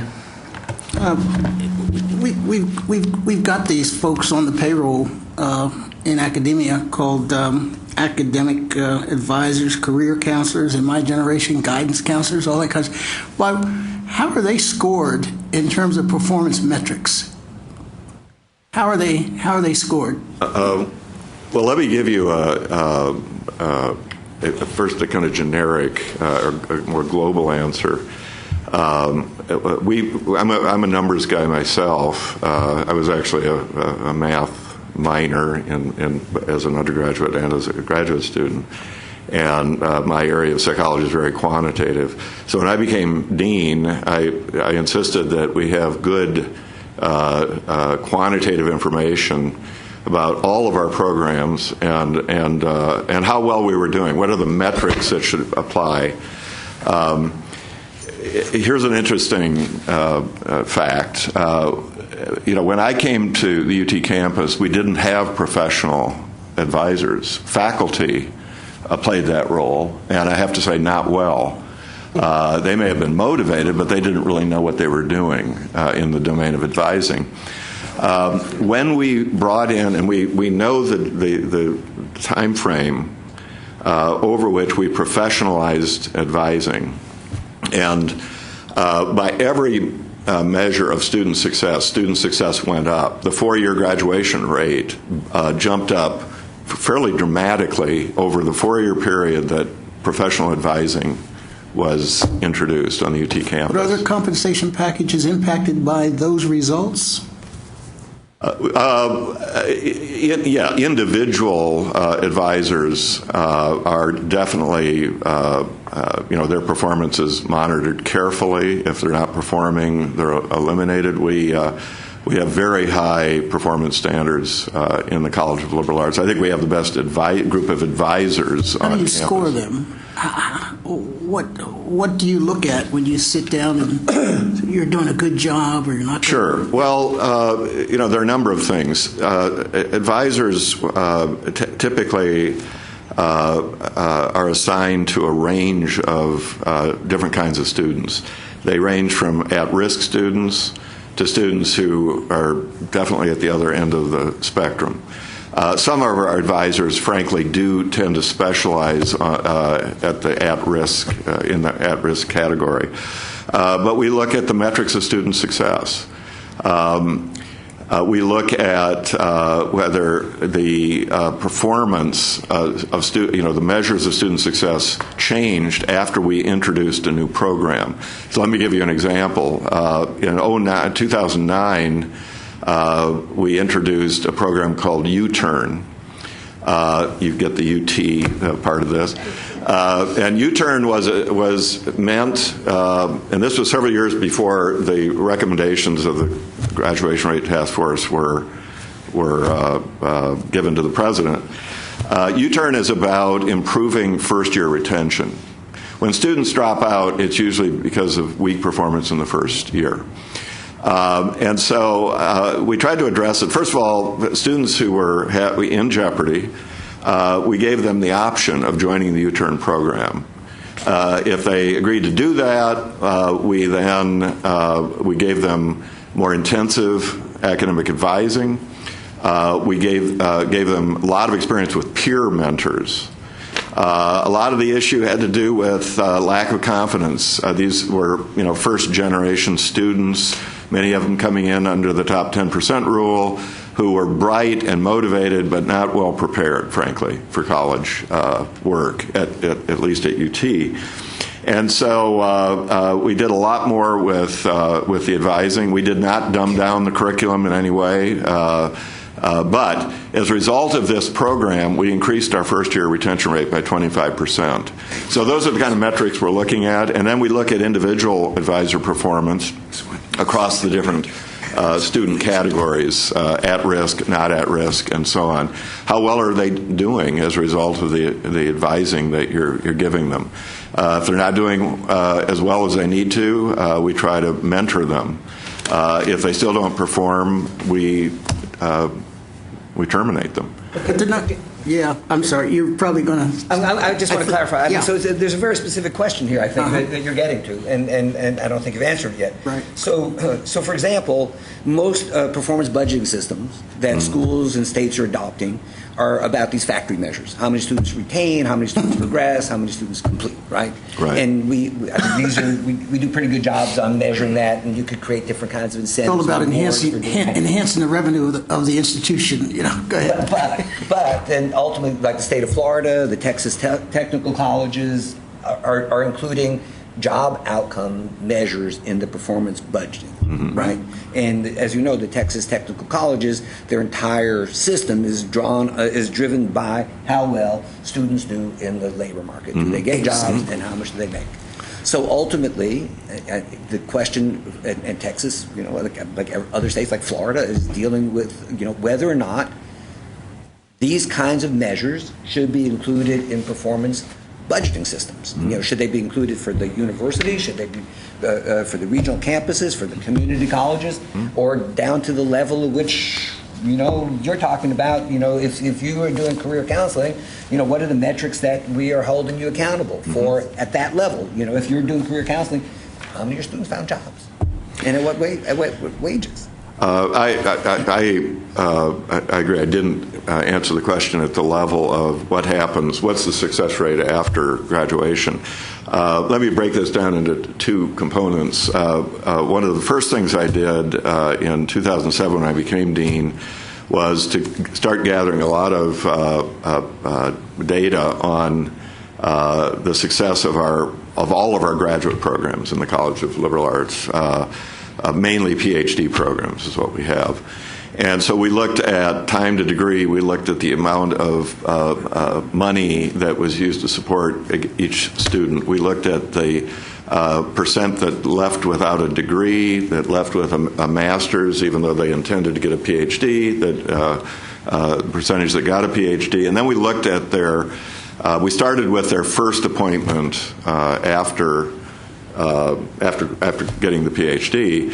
Now we've extended it so that we have a kind of a continuous running account of placement. So I consider PhD placement one of the single best measures of whether a program is successful. And we use it. We actually have eliminated PhD programs on the basis of very weak performance on placement. We've strengthened some programs, and we've also rewarded programs that have a great track record. So that's the PhD part of it. I have to say that's easier to deal with simply because it's easier to track PhDs because they tend to go into a relatively narrowly, especially in liberal arts, they tend to go into academia. And almost all of our PhDs go into training-related jobs. About half go into academia. But they're easy to find. But we know we have to do the same thing for undergraduates. It's a somewhat more challenging thing to do, but in the era of the internet, we should be able to do it. It makes it a lot easier if we can get our graduates to join the X's, the Texas X's. I give them a free one-year membership to help encourage them to stay members, because if they are X's, we know where they are, and we can monitor their career. But you're absolutely right, Mark. Ultimately, that's the standard we want to apply. And I think listening to the two of you together is it raises some interesting questions. To me, the most interesting is that 80% plus that do finish with their bachelor's degree and don't use it as a basis for an advanced degree that's more vocational and will lead them into whether it's law school or a PhD program. But for that 80% plus that do graduate, but your data would say that their income levels are somewhat impaired versus some of the hard sciences and some of the other programs. So, or maybe another way of asking do you think the marketplace is the right way to judge the outcomes at the bachelor's level in the liberal program? So I believe. So actually, when I ran my department, we tracked PhDs because that was part of our religion, right? We were priests. We wanted to see would we turn out more priests, and it was very consistent with everything that we believed in all our practices. Turning that into an undergraduate tracking for the rank and file of your undergraduates, the 80% that don't do anything was a challenge. There are ways of doing it. The Texas X's or whatever is not the right way of doing it. I work with the Texas Higher Ed Coordinating Board, tracking graduates from every program in the state into the labor market. I showed you some of the data, right. So we could do this. I think I believe, and we have it for UT graduates. We have it for every graduate from every public institution in the state of Texas. I believe that we have to ultimately, yes. So I believe wages are just like. The first placement you get as a PhD student, whether or not you go into academia, is near to my heart as a priest of academia. Sure, I got that. But but wages have to be fundamentally included in any evaluation of programs. But we have to recognize some kind of benchmark against which these are done, right? So I agree with Steve's earlier point that students may choose to go into low-paying professions or go into low-paying majors, right? But that doesn't mean they should be going to programs in sociology that are even lower than the state benchmark, or that are underperforming relative to other programs, right? So we need to benchmark, we need to compare, we need to standardize. I mean, one of the, so I've been doing this for several years, and one of the things that I'm very sensitive about, maybe I didn't make it clear enough, is that we want to be really careful that we don't create, the school systems are segregated enough as they are. We don't want to just say, you're not smart enough, you're not rich enough, or you're not white enough to go to UT Austin and get an engineering job. You're going to learn these technical skills, and you're just going to be a whatever, right? So we want to be really careful about that. We want an access and an opportunity society. There's There's no question about that. But ultimately, I believe as custodians of public money, right? And that's what public universities are. They're very expensive. And people invest in higher education because it's a human capital development system. It's the most expensive human capital system that we have in the nation. And this is why we invest in these things, because we expect to have a skilled, high-qualified workforce that's going to make our lives better down the road. So I believe that we have to put wages into performance budgeting systems. I believe we have to put job placement data into that, but it has to be fairly sophisticated and benchmark, just like we're benchmarking our performance budgeting for graduation rates by different classes of students. We have to actually get this kind of information into the hands of budgets. One other thing I would add, I really am in favor of this kind of benchmarking, but I also believe in the long-term assessment as well as the short-term assessment. It's not simply the first-year salary post-graduation. You also want to look at how that salary trends over time, what peak earnings are. As I indicated in my remarks, liberal arts students do very well in terms of peak earnings. And so that's got to be part of the benchmarking. All this is hard, but it's doable, and we just need to do more of it. So Texas has the data systems to do it. We're reporting tenure out, and there is, again, remarkable stability in the relative earnings of people, and it's not that hard. I mean, I'll tell you what's hard, and I'm spending a lot of time on this. So Texas, like many states, has really good relationships between the UI data, the unemployment insurance data, and the student unit records system. So the problem is, and this is not so much, quite frankly, not so much a problem for Texas because it's a big state with a robust economy, and many students are found in state. It's when students leave the state that we, and this may affect a school like Austin more than most of the regional campuses, finding students out of state. And I'm spending an inordinate amount of time trying to crack open the Social Security Administration database to integrate with the student unit records of different states to get much better outcomes data. But it is not. It is nowhere near as hard as people say it is. In fact, in 1 year, I put out these data for 5 states.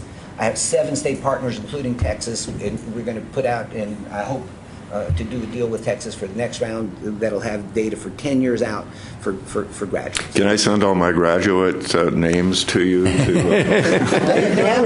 can give it to you in the next 5 minutes if you would like. Excellent. Okay. I want to thank both of you. It's been very helpful, very good input for our committee. We're running about 10 minutes behind schedule, so if we could shorten our break to about 5 minutes, I would appreciate it. And we will resume with coordinating board staff. Cut it short. Don't watch it. Good job. Didn't want to say that. That's fine. Individuals more differently.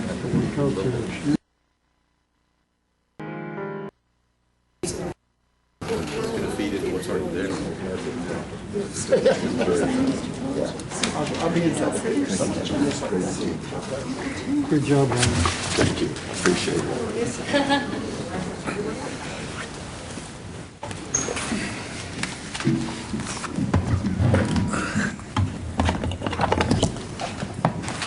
We're here. The committee ran away, but we're here. Okay, I'm gonna go ahead and sit here. Yeah. Okay, we're going to go ahead and continue here so we can try to honor our 1 o'clock finish time. And to help stimulate our discussion, Deputy Commissioner David Gardner, Assistant Commissioner Susan Brown, and where's David? He ran away. We can start with him. All right. And Assistant Commissioner Rex Peoples will provide an overview of a possible workforce, marketable skill goal, and some examples of related measurable targets for the next higher education strategic plan for Texas. So the staff members presenting will be Susan, who is Assistant Commissioner for Planning and Accountability, and we'll let you introduce the possible goal. Susan. Okay, we're going to Oh, I don't have a puncher. Y'all are going to take care of that? Oh, there it is. I want to be able to punch myself.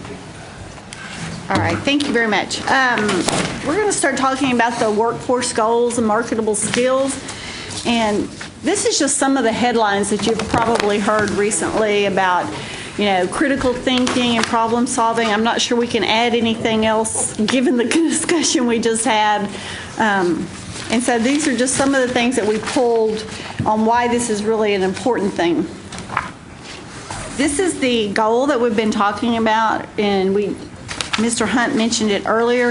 And it's not that the liberal arts students and the other students don't have marketable skills. It is really more of a matter of making sure they understand what those skills are and how to market themselves when they're leaving. Because most, as was mentioned earlier, most of our students do leave with a bachelor's. They don't go on to get a master's, at least even if they do, usually not right away. So you have a handful that go on straight after their bachelor's degree. And so that's why this is such an important. The marketable skills will be different. You've got community colleges, the state colleges, a lot of their degrees are technical. They're very directly tied to the workforce. Universities, health-related institutions, the health-related, a lot of theirs are tied to the workforce, maybe at a different level than the technical colleges, but they're all tied to workforce. The liberal arts are maybe not as directly tied, even though, as we talked about earlier, the speakers talked about earlier, there is a correlation, there is a relationship to what they're learning in workforce. Why is it important? Yeah, students need to know how to articulate what they've learned. Communications is a really good idea. Critical thinking, those are things that are not quite as, students don't think about them when they come out. They don't think that, well, I learned how to communicate, I learned how to public speak, I learned how to do all these different things. They need to know and have that kind of spelled out for them. Employability, we want to make sure that students are employable. A lot of them, say right out they want to go get a job. That's why they're going to school, is to get that job. It's not necessarily highest on everybody's list. Some students say, I'm going to go on to graduate school, I'm going to do certain things, and plans change along the ways, and they need to get a job before going on to graduate school. There's all sorts of reasons. And the other thing is to have these skills. The keeping pace, as we've said many times, 25% of the jobs that will be out there in 2030 are not there right now. We don't know what they're going to be, so the students need to be able to adapt. And that's one of those kind of quote-unquote soft skills.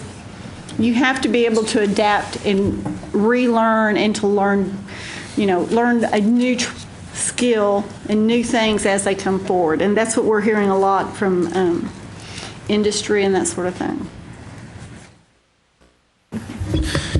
Okay, you have in front of you some quotes from some of the experts in this particular area of looking at marketable skills. And the first one suggests that there is significant evidence that suggests that linking student expectations in their curriculum development to the workplace can certainly improve their completion and enhance career readiness skills. A lot of students often make the remark, I was a faculty member for a lot of years and taught government and political science and have a PhD in government. And so I'm one of those liberal arts people. Mm-hmm. But a lot of students would ask me, well, why do I need to learn this stuff? Why do I need to know any of these things? And one of the things I discovered early on, that if anything you could relate to their life experience and to going forward, made a real impact on them. And then the second quote there is about that coordination between education and workforce development that actually leads to greater alignment, but also with those foundational skills, and then what they're actually going to do later.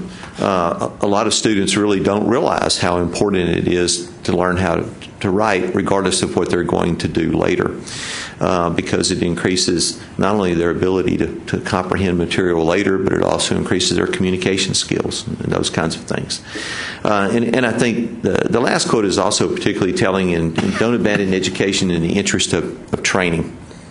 And this goes back, I think, to that adaptable piece of this. There are a lot of suggestions that as we sit here today, we don't know what 25%, at least what 25% of the jobs will be in 10 years.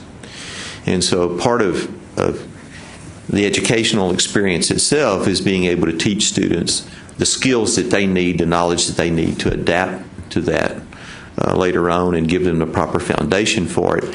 And a lot of what we think of as general education skills and marketable skills lead to that as well.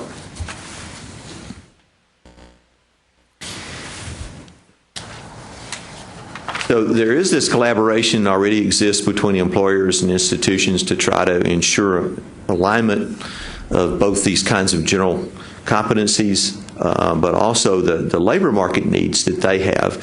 And you have there the list that has already been discussed more than once this morning about the kind of things that employers are constantly looking for, what they want in employees, what they're looking for in graduates as they exit college. And some of these are more hard skills than others, but the ability to innovate, integrity and intercultural skills, which are just as important as being able to clearly communicate and to critically think.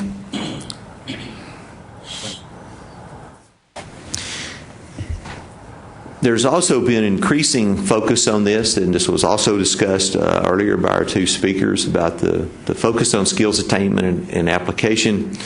The Career One Stop that's sponsored by the U.S. Department of Labor addresses many of these issues as well and talks about what kind of skills do you need for a particular job. The American Association of Colleges and Universities, with its Liberal Education and America's Promise, what's oftentimes referred to as the LEAP initiative, is also designed to draw tighter connections between those kinds of general education and marketable skills that particularly students in liberal arts exit with, and how those are identified and assessed.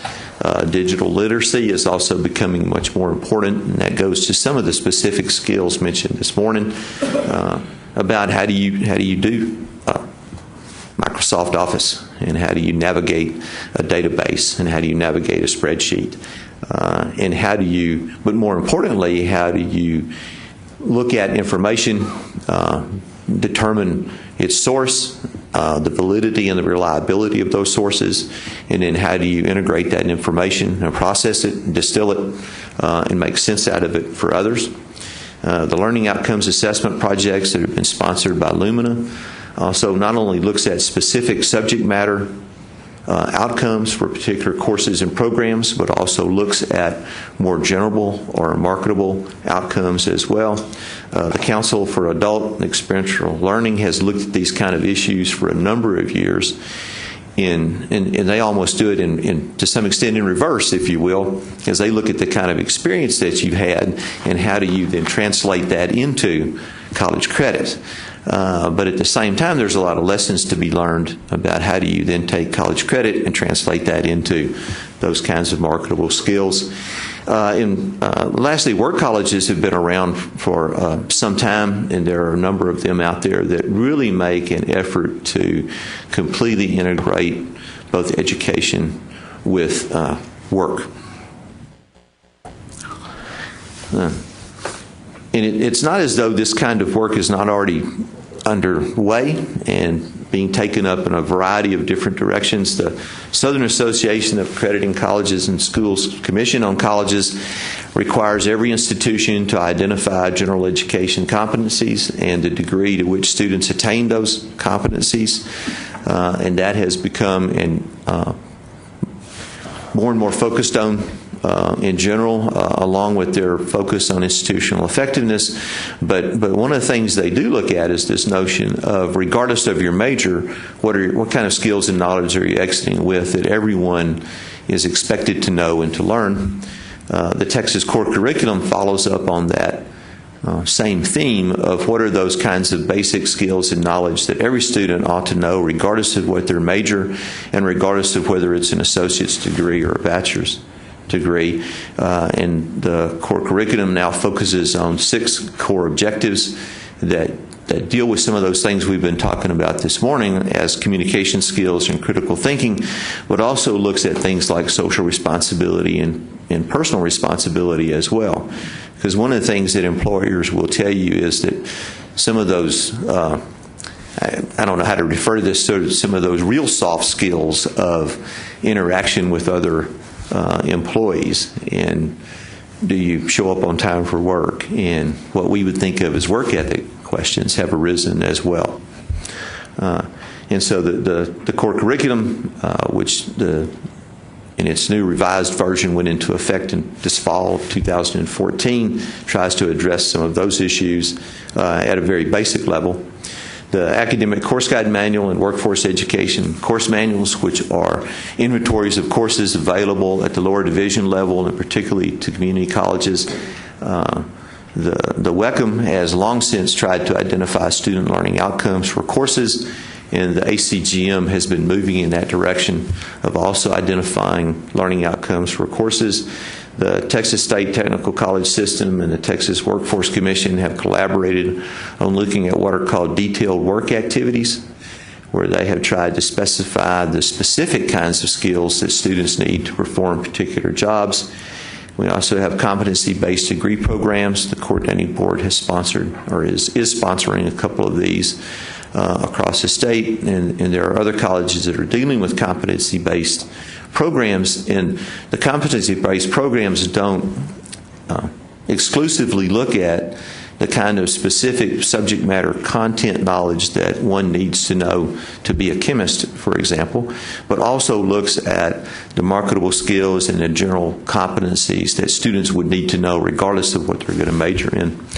And then lastly, the tuning project, which was also supported by the Lumina Foundation, also looked at both subject matter specific learning outcomes, but also more general learning outcomes attached to particular courses and programs. Now, in spite of this, though, we still have a lot to work to do with this, and as it says in this particular quote, that presidents are thinking about the schools our students need for the job market, but many feel their institutions fall short in that area. So, part of the idea behind a marketable skills goal for the next higher education strategic plan is to really get institutions to identify the marketable skills that exist in any given program area. And I think that one of the things that we've done, and I agree with Dr. Faulkner, who made the point that most programs really do a good job, not all, but certainly most programs really do a good job of identifying the specific kind of subject matter content that students need to know out of that major, that degree program. I think with initiatives like the core curriculum, then we're also beginning to do a much better job of identifying very general competencies at a basic level that all students need to know regardless of major. But in between, there are skills, knowledge that students come away with in particular degree programs that they may not be aware of, but nevertheless they are getting them. A lot of these things are already embedded in that curriculum. What we don't do is make a conscious effort to identify them, to bring them to the surface, and to also make sure that students are aware that they've walked away with those kinds of skill sets that they can walk away with. I've been a political science major to a bachelor's, a master's, and a doctorate degree, but I also took a lot of statistics along the way and did a little bit of sort of research methodology work. And one of the things that I discovered later is that there are probably things that I could have done with statistics that I was unaware of at the time, and nobody told me that when I exited, look, you've actually not only can do some political science work, but there's also things that you can do with these skill sets that you've mastered in statistics as well.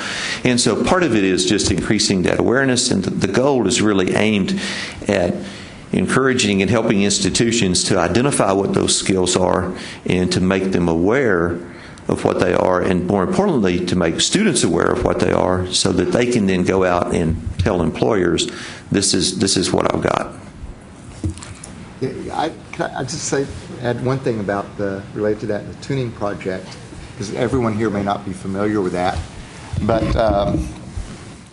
what was interesting when we first became involved in that a few years ago, we talked to some people from a history department in another state. And one thing they had learned, part of the tuning is seeing how your graduates connect with industry. And they found that there were actually employers that liked to hire their history majors. And this was an opportunity for them to find out why. And as I understood it, at least at that time, they looked at that and made sure that given that, they incorporated that into the curriculum for more students, because it was just by happenstance that some students took some courses along with their history major that made them very attractive to the employers. So it was an opportunity for them to think, is there a way we can at least advise our students that if you take this course or two outside the department, you will actually be very attractive to industry, but you'll still be a history major. And if you want to become a history teacher, you can. If you want to go to graduate or professional school, you can.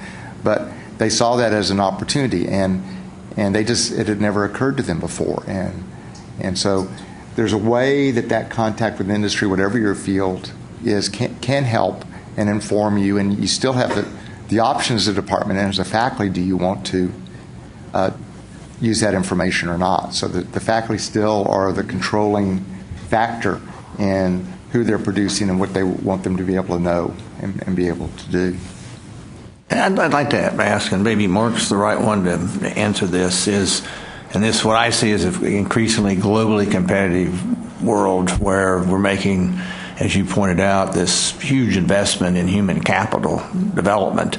And so to me, it's increasingly the pressure is on to make that investment as productive as possible, match it with the job skills that are necessary to compete in this world.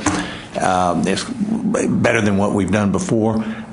Can you look around the world, and is there anything to learn from how other people do it? I know I've always been somewhat intrigued by Germany, because when you look at their post-secondary attainment levels, they're somewhat low, at least the data on standardized data, and yet they have a very high-performing economy, which really gets into making career decisions and training at a much earlier age than maybe we would certainly feel comfortable with, but at least historically. But that's how they turn their investment into a highly productive workforce. So is there anything for us to learn that's really external that we're going to ultimately be forced to do because we're going to have to compete? First with a word of caution rather than so I am not a fan of a lot of the work that OECD puts out. I know that they get a lot of attention for PIAC and PISA, and I just want to, before you start looking at them as an authoritative source, they will sell you. They will sell you lots of stuff, and a lot of it is just smoke and mirrors. They're very casual with data. You and Steve will get along fine. So just I'm glad. I'm glad that he endorses this suspicion. So I would say that, just like Texas thinks it's exceptional, America thinks it's exceptional, and to some degree we've been extremely lucky and extremely blessed. I think for me one of the more interesting places that we should look is maybe Switzerland with regard to its apprenticeship programs. And so we're sort of backing into apprenticeships in this weird, the Dean Deal was talking about internships, right? So internships are actually, as you may know, are like total exploitation of young people who work for no pay, and they need to do this as I think his quote was an extended interview, right? 6 months of free labor is a very long interview, right? But they are becoming they are becoming increasingly important. But apprenticeships to me are a more interesting alternative. Now I don't know. Florida has a recognized licensed apprenticeship program run by their higher education agency. And the data on it very impressive, but it's very small. In Switzerland, and I'm trying to dig up some facts about it, but I'm having a hard time. But I believe that almost everybody goes through these apprenticeship programs, and that they're looked at as so one of the things that something I said earlier, that I really want to be careful that career and technical education doesn't become a ghetto. Yes. Right? But if almost all students go through some kind of apprenticeship program, and the links between industry and schools are much more formalized, and large numbers of people do it, then it's not a ghetto anymore. It's just become a part of the way into the labor market. And I think that's you as a state, the nation, so the president has talked about apprenticeship programs. Of course, he never followed up on it. But the fact of the matter is that at least every once in a while, the concept of apprenticeships pops up. And I think that this is. I don't know. Do you have formal recognition? No. So I think that this is as an immediate area to get some more information internationally. I think that's an area that you might want to take a look at. I think it could be much more productive than than this crazy internship programs that we're backing into, which are highly ghettoized because only middle class kids could afford to volunteer for such long periods of time. You have to have a separate source of income, obviously, under that circumstance. Yeah. Okay, this is a good chance to talk to both the board and Dr. Snyder. Open it up for questions. Yes, Ramon? There are two areas that we haven't talked about when we look at marketable skills. One of them is with the people that already have the skills but with time might not have kept it up, and what we're going to do about adult and continuing education programs. And secondly, we have not talked about the folks that we've already lost or never had, the dropouts and adults without basic skills, without ability to speak in English, without the GED, and what we're going to do, if anything, in this committee about making recommendations in regards to adult basic education. That's Raymond. We have actually looked at those adults in those categories. We know that depending on the data that you cite, there's somewhere between 2 and 3 million functionally illiterate adults in Texas. When we had an active state P16 council a few years ago, we spent an entire year meeting with business leaders, and we asked a very simple question. What is the minimal level of academic achievement necessary to hold a job that pays a living wage? And the answer that came back to us, I think we started that when you were Commissioner, Shirley. And the answer that came back time and again was 8th grade. 8th grade reading, writing, and computational skills. We can hire people and pay them a living wage. And so here at the coordinating board, we said, maybe our aspirations are too high for certain categories of people. It's probably unrealistic to think that you're going to get a lot of 30-year-old single mothers who are reading at the 6th grade level and somehow get them through a post-secondary educational program, whether an associate's degree or a level 2 certificate. So we started thinking about how we develop different kinds of adult basic education programs that meet the different needs of people in different circumstances. And so we created something that is morphed into what we call Accelerate Texas, and it's intended to right fit people with certain kinds of jobs based on their circumstances. If they can't afford to go to school for 2 years to get a level 2 certificate, then how do we train them for the contemporary workforce? That's one thing that we've done. We've also developed this Grad Texas program, which is intended to re-enroll students who've acquired a significant number of college credits, 30, 45, 60 hours or more, but for some reason dropped out of school and never finished their credentials. We know, and this goes all the way back to a time when we hired the National Center for Higher Education Management Systems, and they made it very clear to us well, I forget which commission that was, Woody, that we're not going to be able to meet our skilled workforce needs simply by bringing in kids out of high school. We're going to have to recover these people that need adult basic education. We're going to have to recover a significant percentage of those students who had some college but never finished.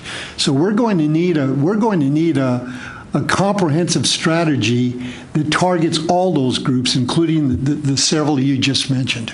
And let me add that you have two goals. One, in terms of the 60% of the workforce of the 25 to 34-year-olds should have some level of college. Then the goal regarding the 500 and some odd thousand students that we need to have graduating in 2030. You cannot achieve those numbers without addressing this issue. So going forward, we need to address specific strategies to achieve these goals, and some of these things that the Commissioner just mentioned are prime for consideration. So probably beginning at the next meeting, we need to begin to have some specific discussions amongst the group in terms of what are some of the key strategies that the state should undertake to achieve some of the goals. Achieve the 60%. I mean, we need a population number or projection from Steve. We've got an age category, 25 to 34. Within that, we don't have anybody that's, I mean, if we're shooting to 2030, those are all going to be new graduates, so we have to project that number. But then we'll have to recapture a portion of those that are outside the workforce today. But once again, we're still if we're really focused at 60% and 25 to 34, we're looking at a younger group of a population today that has not exited the education. So it's going to be a little bit different calculation than we were looking at a 25 to 64-year-old, where we know that we have to bring back 500,000-600,000 of those that have stopped their education well short of any kind of post-secondary attainment. That's absolutely true for the 60%.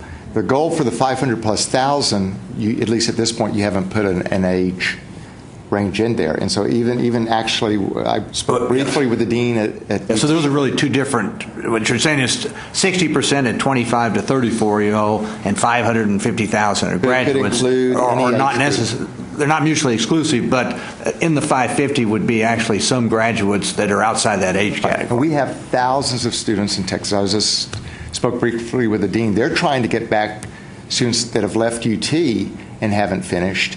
And we have many, many thousands more in the state. Grad Texas was designed for that. You have an unbelievable number of students who have completed 90 semester credit hours and have no credential other than a transcript. Which would be a shortcoming of focusing on 25 to 34 without having some other goals that pick up the recovery and the other part of the older part of the workforce. I think that $500,000, $515,000 student, I wish it were that expensive. We'll pick up that. $550,000 student goal will pick up those students, and we're doing all the things that the commissioner mentioned. And actually years ago, I heard Steve Murdoch over at the LBJ school, and he was making the point in terms of the certificates that for a lot of students, your first time in college, that really sets up the next generation. Mm-hmm. And so you create the economic means for each succeeding generation to be more successful, and maybe to continue in the same track, but provides that economic means. But we do have thousands and thousands of students that have made a huge personal investment in going to college, not just the time, but the dollars, and they have debt. The states put hundreds of millions of dollars into their education, yet they don't have a credential yet. So we do need to get them back into the fold. And then we have many more students that, we're just talked about in terms of the ABE, that we don't have the adequate resources that we need to empower and get into a more productive stream for them for a lifetime. So yes or no? Just a follow-up comment. We talked about instructional television, and I think that from my personal experience in adult education, you can never have enough money for the faculty members that you would need to educate the people that need those courses. We always had a waiting list in Laredo. I mean, to see people that supposedly don't have time to come to school on a waiting list that sometimes is 6 months or a year in length because they're trying to learn how to speak English or because they're trying to get a GED. And I think that the only way we can do that and reach large masses of people is with instructional television. And I think the same thing with keeping up with the skills. I've learned, I think, from Bob Villa and the DIY channel, more about carpentry and math than I learned in basic math skills. Yeah. Yes, Jerry. I'm having trouble sort of visualizing how we would articulate a marketable skills goal. Did you do that in closing the gaps? No, we did not. We did not have such a goal. And the way it was structured, if we could go back to that, we didn't believe that we could tell people precisely how to do it, that we think there are many different ways of doing it. And the philosophy, at least we're trying to maintain with this plan, is what we had before, is set the general goal and then let institutions find ways that fit their students the best and their resources to achieve that goal. But by 2030, that we would hope that all the students have identifiable marketable skills, whatever program they're graduating from, and that they know what they are. And it's essentially help encouraging institutions to put more concentrated effort into this as part of what they do, but at the same time not push out the fact that they need to know their chemistry, they need to know their sociology, and that there are, and you can't predict their skills. Students will enter with their only goal may be to get a job, but by the time they graduate, they know that they may really want to go to Stanford or Caltech, whichever institution they started, and be able to follow that. But have some more conscious effort. And my personal view is that many students have more marketable skills than they realize, and they take certain things for granted. Some of the things Mark has mentioned, for a younger group of students, many of them have these skills and they take them for granted, and they don't know anyone would ever be interested in the fact that they know how to use Excel or they know how to use PowerPoint because it's second nature to them. And so in some cases, it's just a matter of pointing out that you need to let employers know, if you're going directly to the work, that you have these skills and you know how to present and these types of things. In other cases, through the way you instruct, you can help make sure you develop these within your field. So, even as a chemist, even if you become that faculty member, at some point you have to communicate either with industry or your fellow chemists in the field in a meaningful way, or you're not going to progress. If you don't, but you still need the real hard technical skills. But if you can't communicate to anyone, you're even there, you've got a problem. Jerry, I just want to say very quickly that maybe one of the ways we could get at this goal is to, instead of quantifying the marketable skills, make certain that every student that goes to a public college or university is exposed to certain kinds of experiences that presumably would lead to a higher level of marketable skills. For example, paid internships, and I share your misgivings about these volunteer internships that students often take. I believe in tying academic credit to these paid internships. I believe that that we ought to create more courses like the one that Randy Deal talked about, but make them mandatory so that you don't just reach 5% of the students. I knew what the answer to the question was when I asked him what percentage of students actually benefit from these courses. There's an increasing body of evidence that we have gone way too far in making a college experience, whether it's a community college in most disciplines or it's a university, just a cafeteria of different dishes or different experiences you can have. There's a lot of evidence to suggest that we need to narrow the choices that students have before them, because more choices, more confusion, and we need to be much more prescriptive in directing students through some kind of undergraduate credential. And that's what we had in mind, that the marketable skills goal would be in terms of exposing students to certain kinds of academic experiences or certain kinds of business or job experiences while they're in higher education rather than quantifying the actual skills. So it may well be that you would identify that particular thing as a strategy to get to this goal. Right. And it's more about a strategy than quantifying something. Mark? So we're always faced with this tight loose problem, right? You know, how tight do you want the guidelines to be? How tight do you want the prescription of the methods and the programs to be?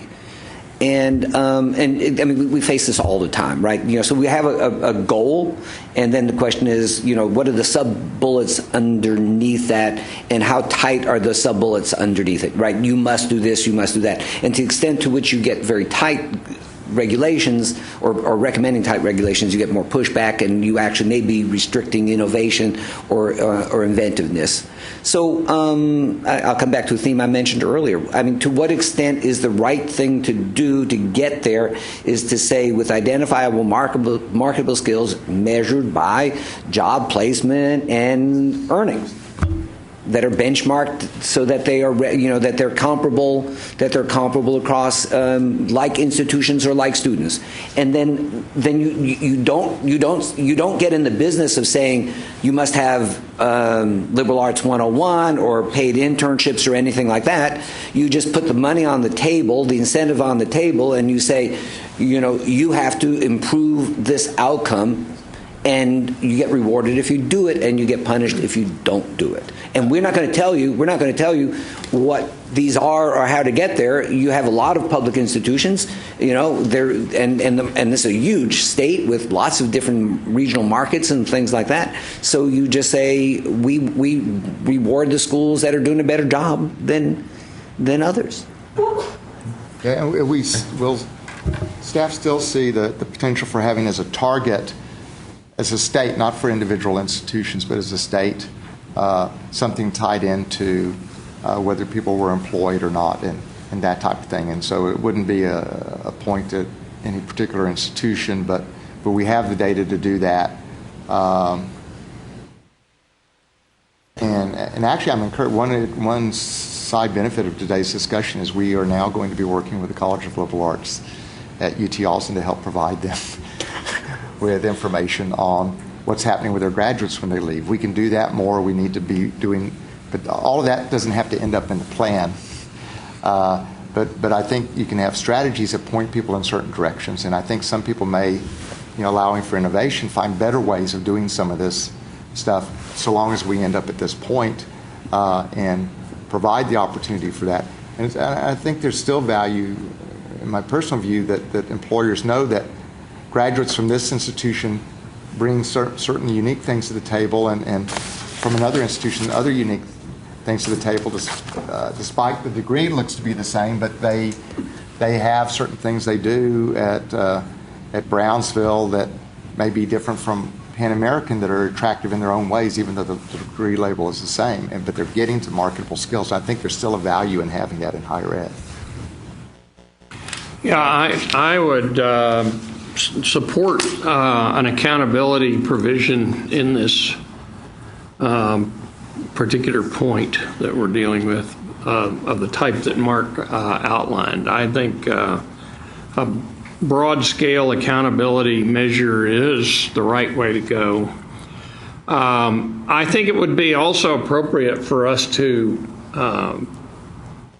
verbalize a list of skills, of skill types that we think are important. I don't think any of us thinks that the need to communicate is likely to evaporate as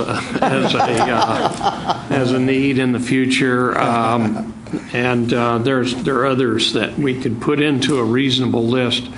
I would urge us to resist the idea of designing a curriculum for the state at this level. I think that's absolutely the wrong thing to do. We shouldn't say that there should be in every institution some particular course taught at some level. The institution should be given the drive to innovate, and they're already getting that drive from parents and students themselves, but I think we need to add to that drive, and I think Mark's accountability measure is a good way to start. Yes, sir, Steve. One question or one item about. I don't disagree with what Larry just said, but I do think we need to look at that within institutional context, meaning in the context of the types of students that you get. In other words, you can expect me to do so many things, but you can't expect me to do the same thing with a student who has this level of preparation and versus this level. And we have a vast difference across the universities in Texas in terms of what freshmen look like, in terms of SAT and ACT scores, that sort of thing. I think we'd have to not put one set of expectations and say everybody's got to do the same, because I'm going to tell you what happens, because it's happened time and time and time again, is that UT Austin and A&M will look much better than any other institutions. It's happened I don't know how many times in my lifetime, and David's going to say that's not true on such and such a time, but I'll match him twice for every once he gives me. I can outdo you, actually, this is interesting. Yeah, but I'm just, all I'm saying is that I think we'd have to look at that. The other thing I think important to Ramon's thing is he is absolutely right. We can't get where you want to get if we leave the folks he's talking about behind. And in order for us to address that, we've got to address something here that, is, I don't know, something that no one wants to mention in this room. But that is, we've got to also consider, as we talk about this, talk about increasing rather than decreasing, which we did from 2000 to 2010, the amount of state appropriation spent on higher education. Mm-hmm. Because that is the reality. When you do it in 2,000 constant dollars and you compare it, we actually spent less. You can't spend less with more students and expect to come up with the same response. That's not some liberal-eyed academic. That's just any business person would say the same thing. And so I think particularly when we look at the groups that Ramon's talking about, if we're going to look at that, which I think as a state we can't get there. We can't get there. And in fact, as you go across time, it'll be more and more difficult if we're not addressing this group that needs assistance at that level for us to meet these goals. We're going to have to look at what we can do, and we're going to have to look at the possibility of actually saying we need to spend more money in higher education in Texas. Steve, I wonder if I can follow up on your comments about the accountability measure and how it's likely to look different from different types of institutions. That's absolutely right, and it might be that that we need to reinforce the idea that what's really important in that measure inside one institution is what the trends are. Yeah. Which way is it going? Yeah. Not how does it look relative to UT Austin. Yeah. But in the long run, you obviously would like to get to some acceptable level everywhere, but and maybe that's practical. I don't know, but we don't want the public debate to be all about how it's different from institution to institution. We want the public debate to be how we're using this measure to improve what we're doing. That's right. And I had just what I really wanted to say, Steve, was the point that I thought we were talking about an aggregate measure, not an institution by institution measure. But I do think in terms of your example that this is one area where schools that you're talking about who may be more difficult for the students to graduate. But if you look at the employment data looks much better than one would think at many of these schools in terms of the salaries, because of the difficulty of the students paying for their education. They're working their way through schools, and many times because of that experience, those first-time salaries look higher than one would guess. And I actually, the first time we ran, I was really surprised at several institutions in the state, and it was because their students were employed all the way through school, and when they came out, their salaries were many times $6,000, $7,000 higher than than Austin or A&M. Wasn't it also higher? Also true that relative to their income, their debts were often higher. Absolutely, and that's why we want to have this other measure in terms of debt. Debt's very important, and they should have some reasonable expectation. We've got some updated information for the end of the meeting on that and why it's important. But we've been in our accountability system. We broke into groups years ago because of this very issue, because it wasn't right that a school where no one's gone, all of its students, their parents have never gone to college before and they're very poor, should be compared to UT Austin or A&M, and so we've been conscious of that a long time. But I do think, as an aggregate measure, it can be fair to everyone. And I'm wanting to say this because I think we need to be fair to these other schools whose students are doing much better in the marketplace than some people believe they're doing. And by the way, this is not just a Texas phenomenon. So in most states, many regional campuses, the students that are in the job market that are picked up again in the UI data are doing better than graduates from the flagships that are in the marketplace. Now, I mean, again, we have to take into account that many more students from UT Austin are going to go to graduate school, right? But of the students from UT Austin that are working in the state or that are picked up in the UI data, their salaries are just about at the state median. And there are campuses, and I'm sorry, I can't remember them, but we reported this.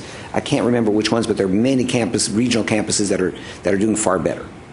And so one other thing, by the way, in terms of the accountability measure, performance budgeting systems do this already for different kinds of students, right? I mean, they take into account the race, income, and have targets and rewards based on different classes of students. I mean, so I'm not necessarily in favor of that kind of multiple cells, but it is possible to adjust these kinds of measures and then come up with a measure that does account for the education the family education income and things like that. And to get to Steve's second question there, and which we touched on yesterday in testimony at the House Higher Education Committee as a part of our process of trying to build political support, as we saw from Stan Jones's presentation in August, if you're if your family income's in the lower quartile, you've got a 10% chance of getting to a 4-year degree, and if you're in the upper quartile, it's almost 80%. So, and we know in this state that we've got a significant part of our students with family incomes that are Hispanic and African American, and they're in the lower 2 quartiles of our and the Anglo population is heavily represented in who have fewer children and a declining number of children, as we know because it's your data, in the upper quartile. So we have this mismatch of ethnicity based on where we need completions and where the resources are. It's a political process to try to get one group to essentially transfer assets to support others, even though if we're going to have a successful outcome as a state in terms of quality of life for all of our citizens, that's what has to take place. My own view is we need to really focus on coming up with the best possible policies that can argue over time for increased investment if we're going to try to accomplish what you want to happen there. I mean, all I'm saying is that looking at data for us and other states, there should be no misunderstanding that we somehow are over-investing relative to the country or to other places. That simply is not true. And so, just a hard look at the data, and I could give you the table number in my book if I could remember it, will show you that this last semester has been very difficult in funding in appropriated funds for higher education in Texas. And to go forward, even though we've got some slowdown in growth in some groups, the reality of it is the challenges are going to be greater, and anyone who expects us to just, and I'm not in that game now, but expects it to be done with less money, I don't understand, because we're being told we need to use a business perspective, and a business perspective would not be that you could produce the same product and spend much less money doing it. It would be ideal to have it happen, but I just don't see how it can happen. Particularly as a state, as you know, we have the bigger challenge of any other state because of a higher concentration of underperforming ethnic groups, and we've got a bigger spread, but in terms of averages between the historically dominant Anglo population and the minority population versus national averages. So we've got a bigger gap, we got a higher concentration, and all the growth, over 100% of the growth, is in those groups. So the outcome would argue, that you'd have to spend more than who you're competing with because we got a bigger challenge. But I think the process here is to try to come up with as many good policy recommendations that hopefully lead to a decision to what degree those are going to be financially supported. And to just add into Steve's funding point, I'd like to point out some of you in other roles have heard about the Maryland Compact, in which they made a big point about they would do certain things and they wouldn't ask for more funding for higher education. As staff here looked at that, we thought, gee, everybody in Texas would agree to that immediately because they're funded so much more per FTSE that would be a huge gain. I don't recall what it was, but it probably would have been about at least 40 or 50% more per student was being spent in Maryland. At that, they agreed not to ask for more. So when you look at other states, there is a significant difference in funding. Yes, Lori. I think this discussion has kind of come full circle back to the discussion about UT Brownsville and Pan Am and Rio Grande as compared to other perhaps flagship universities. If you look at school districts across the state, whether urban or rural or suburban, as much as 80 to 90% of the student body are labeled at risk because of economics.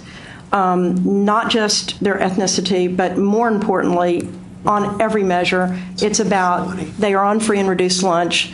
They are children of parents who are not well educated, many of whom are not literate. They're pre-literate, if anything.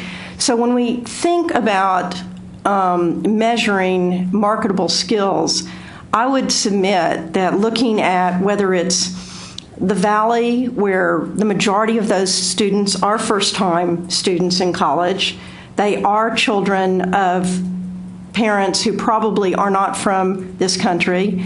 They probably are first-generation American citizens.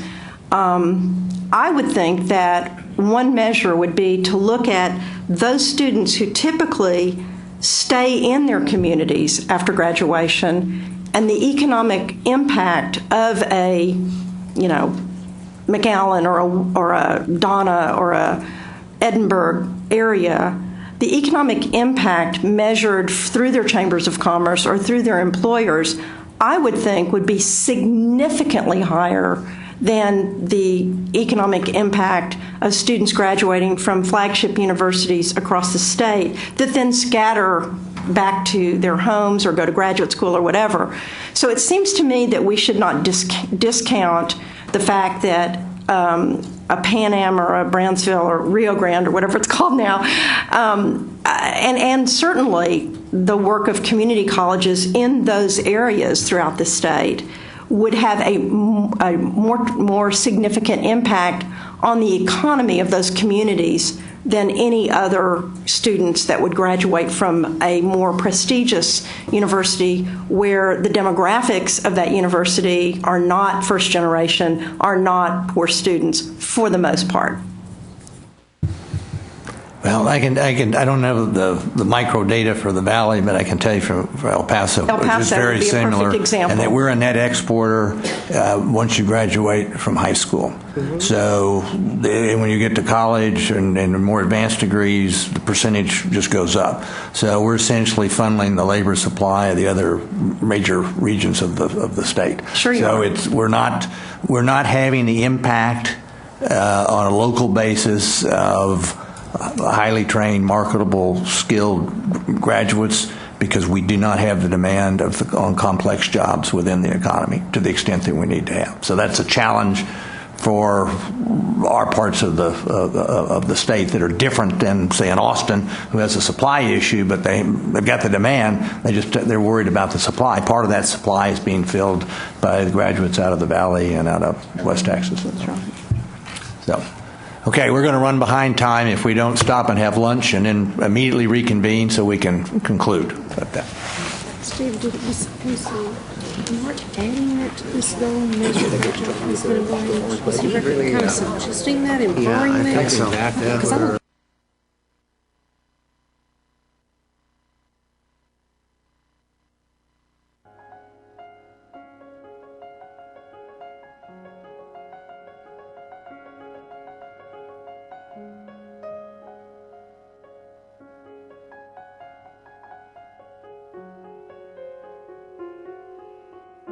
I'll be able to do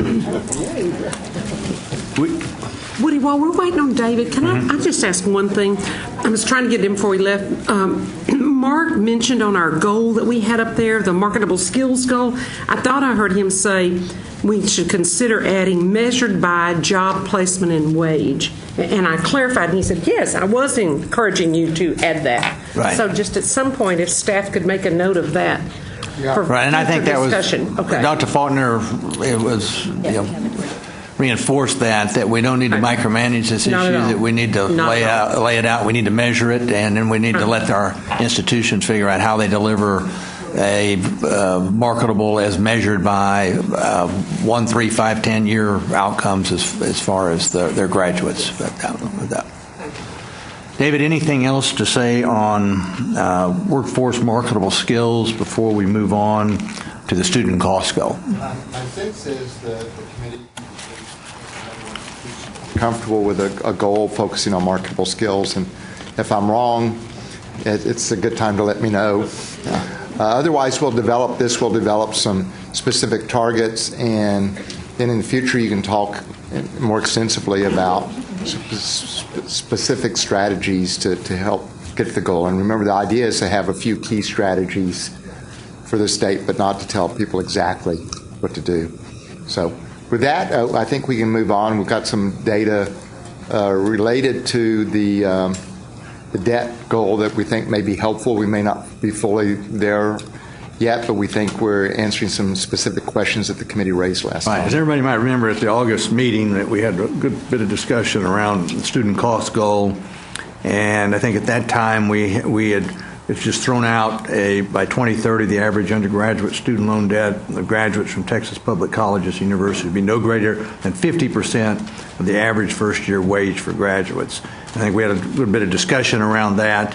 In a sense, at least in my view, when we set that as a goal, we're essentially sending a message back to both the institutions and to the legislature that if the appropriations aren't high enough or the efficiency isn't great enough at the institutional level, we won't be able to hit that goal. So I think it's a legitimate discussion on how precise we want to be there, because we are sending a pretty strong signal. So. But I think we all thought some type of goal around student debt was important. And so with that, I will turn it over to Julie and Ginger for continue the discussion. Thank you very much. I actually I think this is a little too close. I was grateful to Dr. Deal this morning because he spent some time talking about how important it is to connect the dots and for liberal arts majors to be able to connect the dots. And we had actually been sent back by all of you after the last meeting in August to think about connecting the dots a little better in terms of the student cost goal and why it's important, especially a goal that looks at student debt. So this illustration, I hope, provides a good evidence of why we think it's important to have a goal tied to student cost that impacts all three of these very important elements related to student affordability. The state plays an important role in terms of funding, in terms of formula funding as well as grants and statewide policies. Students play a role in terms of the cost of their education, in terms of whether they're financially informed, the amount of time they take to graduate, how they approach their degree and borrowing. And obviously institutions play a very important role in terms of the costs of education and student debt.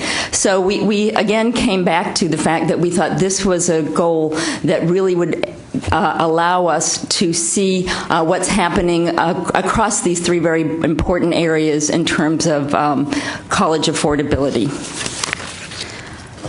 In your packets, we did provide for you an updated handout, and we were asked many specific questions, and we have a lot of detail there regarding some of your questions, but we have a couple of key pieces of information and data that you asked us for that we wanted to share with you today. I believe it was Dr. Faulkner and Dr. Murdoch who were interested in how much a student's first-year salary would be dedicated to loan repayment. So we took a look at this for bachelor's degrees. Obviously, we had to make some assumptions for this, but we took, of the examples we gave you at the last meeting, we took psychology, which had the lowest first-year wage, and engineering, which had the highest, and took a look at what a loan payment would look like for the average debt in terms of what students are making when they graduate, what percent of salary that would be. And you can see there's a pretty big difference. For psychology majors, it was 17 to about 20% based on the loan, on the interest rate of the loan, and for engineering majors, it was just 7 to 8%. And obviously, statewide showed up somewhere in between those two. Are these our actual debt being carried out of those degree programs? Do you want to respond to that? Yes, this is. So these aren't an individual person's wage or an individual person's debt. This is the average wage of a degree earner and an average debt of the degree earners. But you have debt data by degree program. Yes, we have student-level data. Psychologists are taking out of. Yes, we have the student-level data by degree program. Do you have? Correct. And maybe I'm sorry, I was out for a minute. But do you have that so that it's the average debt for those with debt? That's correct. This does not include students who do not have debt. Good. Okay. Which was also not included in some of the calculations that we've done for the main goal. We've just looked at students who have debt. 20% of students do not. Okay. Another thing that we were asked to look at was what does having debt mean for students who are graduating, especially those with larger amounts of debt. So this is an illustration. Again, we had to make some assumptions because we thought it was important to look at also high school graduates. I think this illustration does show the value of a college education. But what this indicates is that for a student graduating, I believe we did it for a psychology degree, we looked at how long it would take someone to save up to buy for a house, and we based it on, I think, a $200,000 house and a $20,000 down payment. And Paul, I think if you want to talk a little bit about the specifics of that. Sure. So what we did was we compared what a high school student, just a high school graduate, would make after 4 years in the workplace compared to first-year wage for a psychology major who graduated and goes into the workplace. And, of course, we have the data for psychology majors on what they do between 1, 5, and 10 years. So we took that into account when we scaled this out. We treated the college graduates as if they were going to live like high school students. So everybody here is living at the same salary. So this is a very, very, very aggressive savings approach, but it was really the only way to make it comparable. So everybody's living at the same amount, and there are some estimates out there for how to budget. 15% is a good savings goal, but instead of using the 15% for the savings goal for the college graduate, we took the difference between what they would have made as a high school graduate compared to what they're making now that they're a college graduate. And that differential money is what we assumed that they would save. Now, for the college student without debt, they could save all their differential salary for their down payment. And for the one with debt, they had to deduct out the money that they're paying for loans. Okay, so just as you can see, those students without debt were able to save more quickly than those with debt, but the high school graduates, it was going to take them the longest. Okay. So this would be, Yes. how long would it take them to save $20,000? Is that kind of what? Right, based on a high school, the salary, right, from the high school. So that, someone may still be living in their parents' basement, but but we did use a similar salary for all students. I'm sorry, a similar savings rate. Now, we also were asked to look at loan default rates because you were all very interested in whether there were differences in default rates, especially by students who graduate and students who don't. And we are very grateful to the folks at Texas Guarantee who were able to provide us some information that we didn't have available here about default rates. We have information about students who have state loans, but not some of the federal loans. So what you will see here is that you have, for those students who didn't graduate, especially at the lowest borrowing levels, we have a very high default rate. A quarter of those students are defaulting, as you can see in the lowest rates. Many of those students maybe came in for just a semester. As we move across time, you can see that the Texas rates are actually lower than the national default rates. And again, we still have a higher rate for those students who didn't graduate than those students who do, which will, of course, be a challenge for those students moving on. Okay, and there is more detail about this in your packets. And I think one of the most important things you asked us to do, and we really thought about it as we were shaping the goal, was look at the data that we had brought to you by quartile. So we brought you a goal that looked at loan debt to first-year wage, and we had just been looking at an average loan debt to average wage. But what we did is we broke this up. We broke up the information to quartile. We took, for students, we did a loan debt to wage for each individual students, and we laid it out in quartiles. And as you can see, the median is just about 60% in terms of where we are now. But students at the highest quartile were borrowing over 115% of their first-year wage in terms of their loan when they graduated. And then students at the lowest quartile were just at 28%. So we thought this was useful in terms of seeing the spread and seeing there actually are some pretty big differences in terms of our graduates coming out. And this is for all graduates, not just bachelor's degree graduates. Julie, you're saying the highest earning graduate borrow not only an absolute more money, but as a percentage of their wage. They borrowed 115% versus the lower earning. So for the highest quarter of students, they were highest all borrowing. Quarter being highest income. Yes, the highest income. I'm sorry. The debt. This is the debt to wage. So what first year wage? It's a ratio. So students in the highest quarter were borrowing over 115%. Their overall loan was over 115% of their first year wage. So if they were making $30,000, they borrowed, in the low 30s. Versus the students at the lowest end were making much more in their first year wage than what they borrowed for their education. It's a quartile of what? The debt to income. It's a quartile of the debt to income ratio. So what we did is we took all students, and we very simply said, okay, we're going to take for each student what your debt to income ratio is. How much did you borrow, and what were you making when you in your first year wage? And then we laid that out in quartiles, and this is the result. And we show you the boundaries here between quartiles. Right, but so the quartiles are income or amount of money borrowed? It's a ratio. It's a ratio. Yes.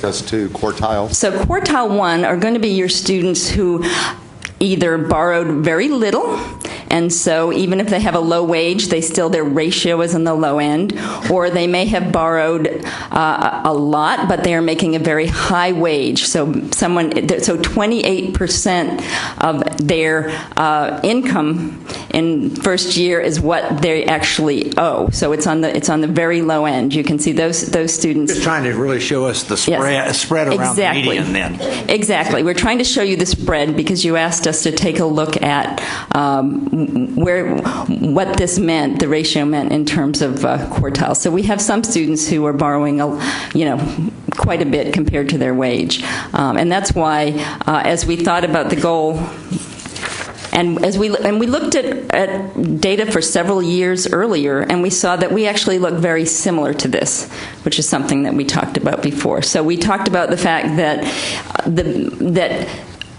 an approach to this goal that says we want to remain constant, that we want, given that this is where we've been, we want to remain here. We don't want a situation where students are getting into the situation where they're borrowing more and more. So we think it's probably important to track and see how we're doing with these quartiles, but we also set the goal, again, at the median, which is the 60%. So if you look at the revised goal that we're bringing to you today,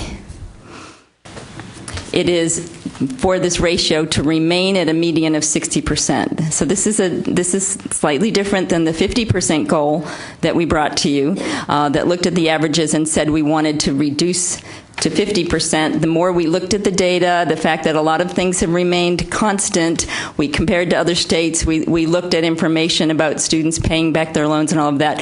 We thought the best approach was to have a goal that said in 2030, 15 years from now, or 16, we want to be where we are now in terms of this median, in terms of where students are in borrowing and then moving on to the workforce and making enough money to pay it back. And so that was why we came up with this choice, that we want to be able to keep this steady. But watch this goal, as we talked about on the first slide, with how we were able to see through debt this ratio, how it is reflected changes to what institutions are doing, what students are doing, and what the state is doing could all impact this student debt goal. And we wanted to make sure that it's something that remains the same and we don't see an escalation there. So can I ask a question? So this, so the thing that, sorry. One of the things that is missing in this equation is the interest rate. What? Right? So actually, given that student loan interest rates are extremely low now, if you borrow the same amount as your first year earnings at current interest rates, you're paying about 10% of your gross wages to pay off, to service your debt. But if interest rates go up, which they will, then the amount of money that you're paying for your loan in relation to your gross income is going to increase dramatically. So this may be, and actually 60% is a very reasonable number, a very nice number, but you're not taking into account the cost of the loan, at least in this goal. We don't have information. We don't know where interest rates are going to go. As I said, we looked at this for several years to see where it stood, and it was fairly constant. We also know that wages may very well go up over time, and we may see inflation. If we do that, wages will probably go up, interest rates will go up. We did the illustration we showed you earlier at a 5.25% and an 8.25%, just to give you the sense of the difference that would make. So there are a lot of factors that we can't necessarily control for, but we thought that this debt-to-income ratio provides a balance, a way for us to monitor over time student debt, and is education getting to the point where it's so expensive that students, when they come out and get a job, it's really difficult for them to start to pay back their loans, and then again over time to pay back those loans. And let me also add, I don't think microphone, but I'm attempting to be. I feel like karaoke night. Okay, here we go. I just wanted to add that we actually don't have that data. So this ratio is just what you borrowed and what you make. Right. We don't know what the interest rates are now, and as Julie mentioned, we won't know what they are because that's the nature of our data. So while it's true, we're not. What the interest rates are. Well, but we don't have that accounted for because we're just looking at our data source. Well, you had it accounted for earlier when you had the payments, but you don't have it in the ratio, right? We made a lot of assumptions. Right. We made assumptions about what interest rates would be, not what students owed. We know what students owe when they graduate, but we had to make some assumptions about at these various interest rates, this is what their payment would be. But I think Ginger makes a very good point that this is about when you come out, this is how much you owe and what you're making. There's a lot of things we can't we won't know for the future, but I think this is a good way to monitor some of those things. And if interest rates really escalate, that's going to be a problem for students. That's something that we're going to look at and say, okay, we need to think about how to address this, strategies for this, because this is affecting our students' ability to pay back. And we can think about targets and those types of things moving forward. Does this make the case for students focusing on high-wage degrees? Oh, yeah. I was going to say I believe it does, because students, as we looked at the wheel with the balance, students have some control about the decisions they make, and if students opt to pursue a degree that's high wage, then they're going to be those students who, when they come out, even if they borrow a lot, their balance is going to be better than students who opt for a degree that's low wage, and they're going to come out and again, if they borrow the same amount, the ratio is going to look very different for those students. That's going to be reflected in these data. So students have some control. Certainly institutions have control in terms of trying to advise students correctly. The amount of time a student takes to graduate can very much affect what they borrow, the amount of money they borrow. We have looked at that data. So institutions and students together, if they can improve time to degree and efficiency to degree, guided pathways, we've been hearing about those types of things, that can absolutely make a difference in terms of what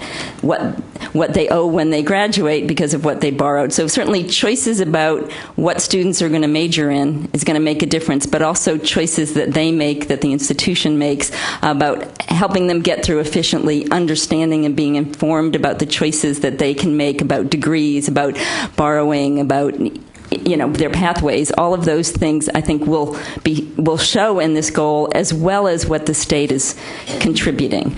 Because as we said with the state, fund wisely. We have state funding for grants, we have state policies that impact student pathways, and we have our formula funding. So that obviously, those monies will make a difference too, because if students are having to pay a lot for tuition, if grants aren't there, then they're going to have to borrow more, and we'll see that also in this goal.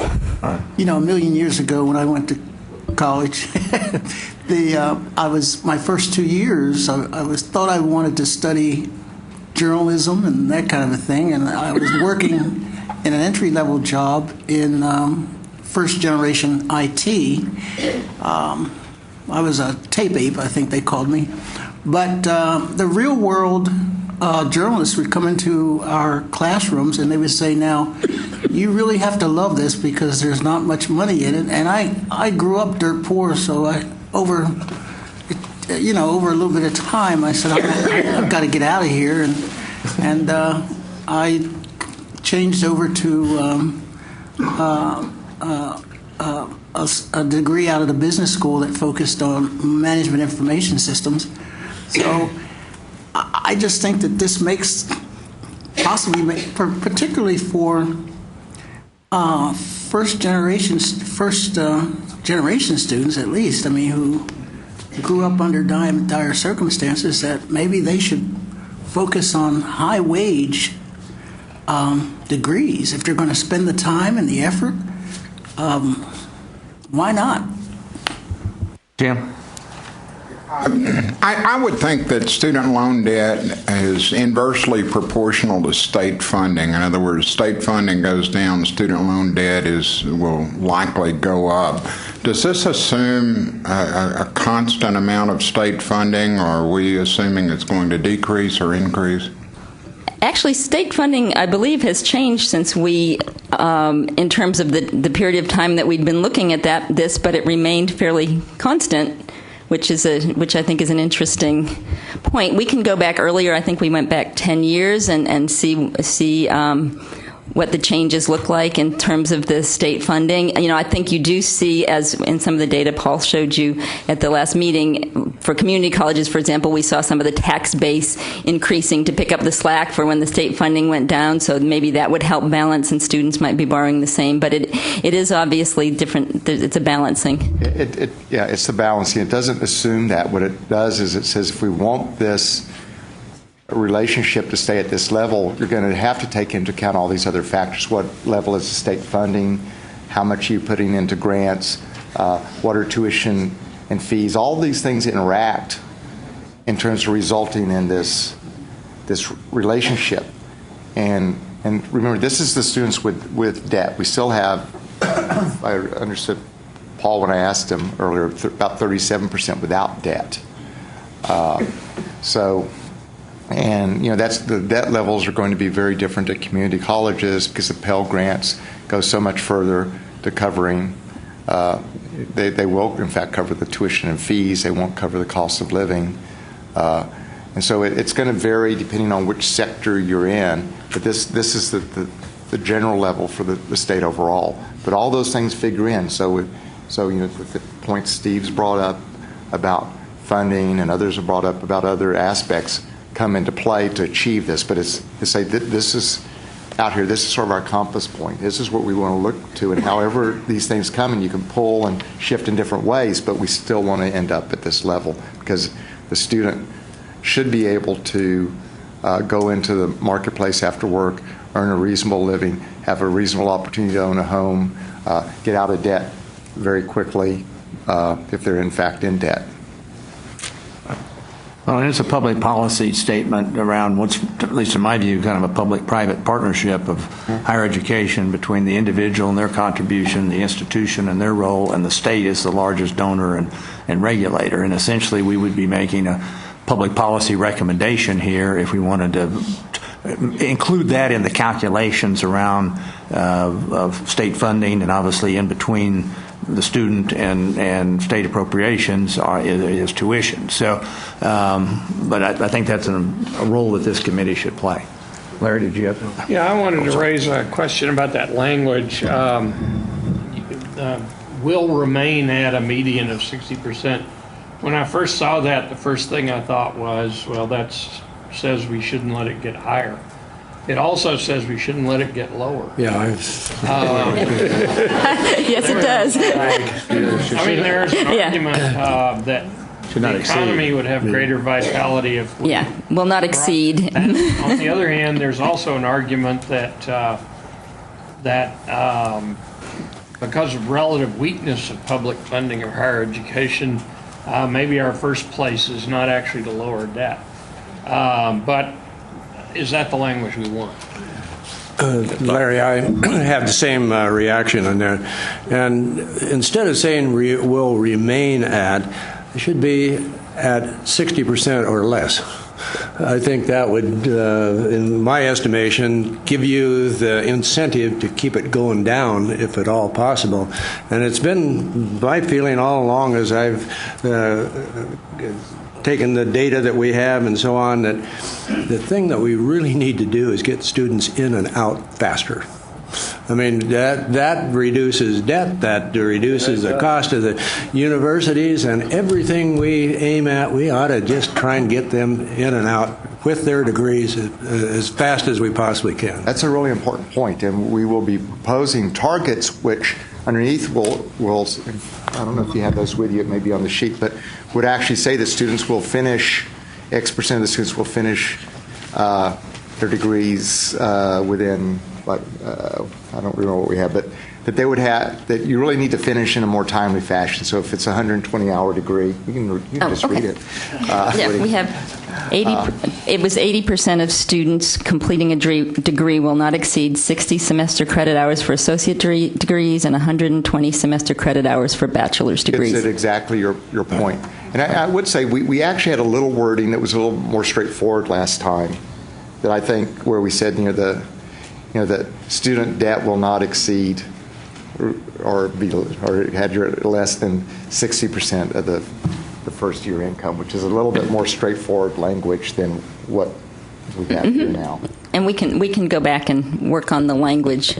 We had some fairly straightforward language. I think we've added in some words about ratio and whatever that you don't really need to make the same point. Mr. Chairman, we haven't debated those semester hour limits, and I'd just like to go on record that I'd like to debate them at some point.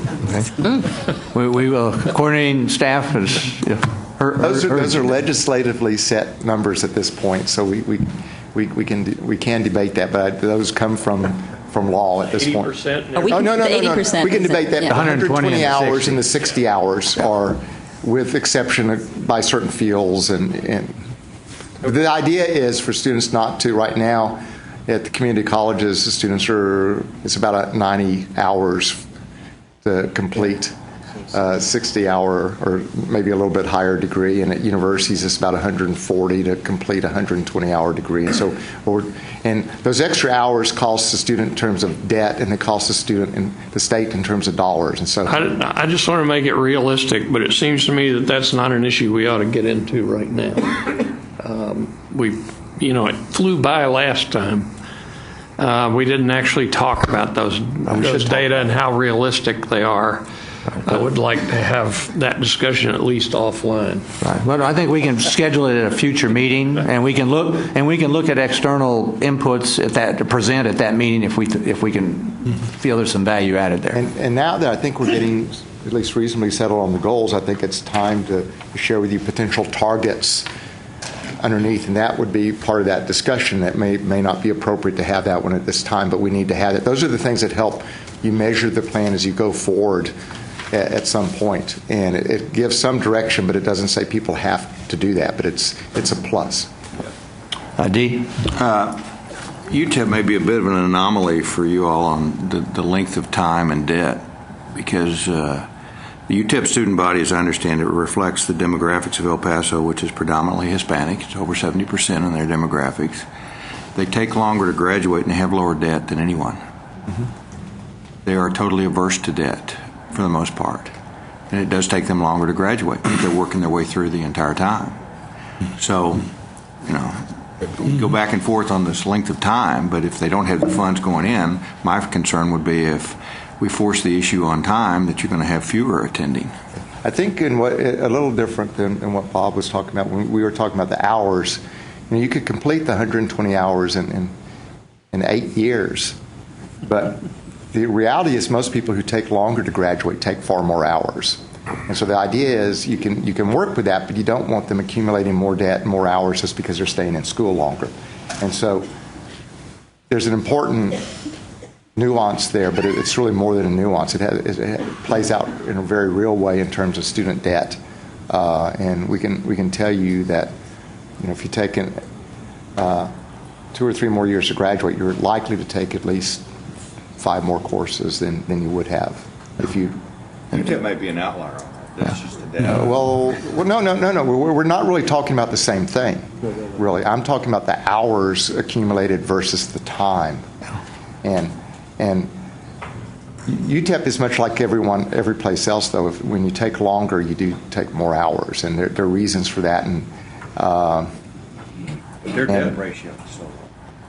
Yeah. But that's not necessarily a good thing. In other words, we shouldn't view debt other than as a tool to try to accomplish a goal. And if that's a way of accelerating graduation and getting someone into the workforce earlier, then it's just like a business, or you would use, or in buying your own house, you use debt to accomplish a goal. And it's just when it gets misused that it becomes an issue. And certainly public policy, you don't want to encourage misuse. And I think we're trying to lay out some guidelines here that could be helpful. Exactly. And from an advising standpoint, some students may not know, and it'd be individual cases. Some students might be better off to borrow some money for 1 year and graduate 3 years sooner, because they're realizing the economic return much sooner than if they take longer to graduate. And especially first time in college, students are not as likely to understand that. Now, that won't work for everyone, but in many cases, I mean, even if they're at that low end, they're a psychology major making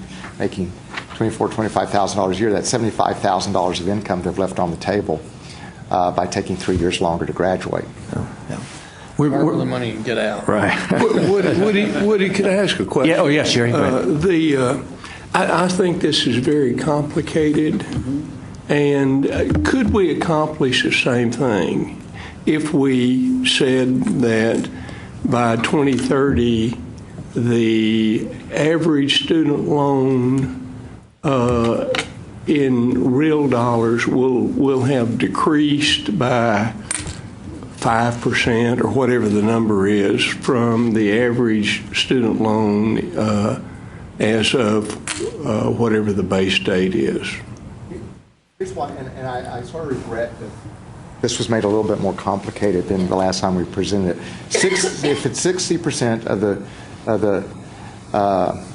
mean first-year salary for students, that's fairly straightforward. And what it accomplishes is you don't have to make adjustments for inflation and various other factors that you would with that type of measure. And I think we've added in a few words here that just make this seem more complicated than it really is. The only adjustment you'd make to mine is you would just say, you would apply the rate of inflation to the amount of debt.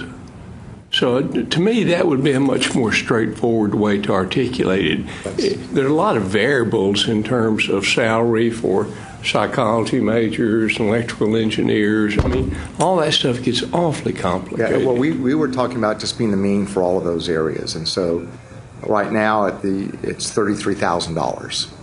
And so some people, engineering is much higher, as psychology we all know is lower now.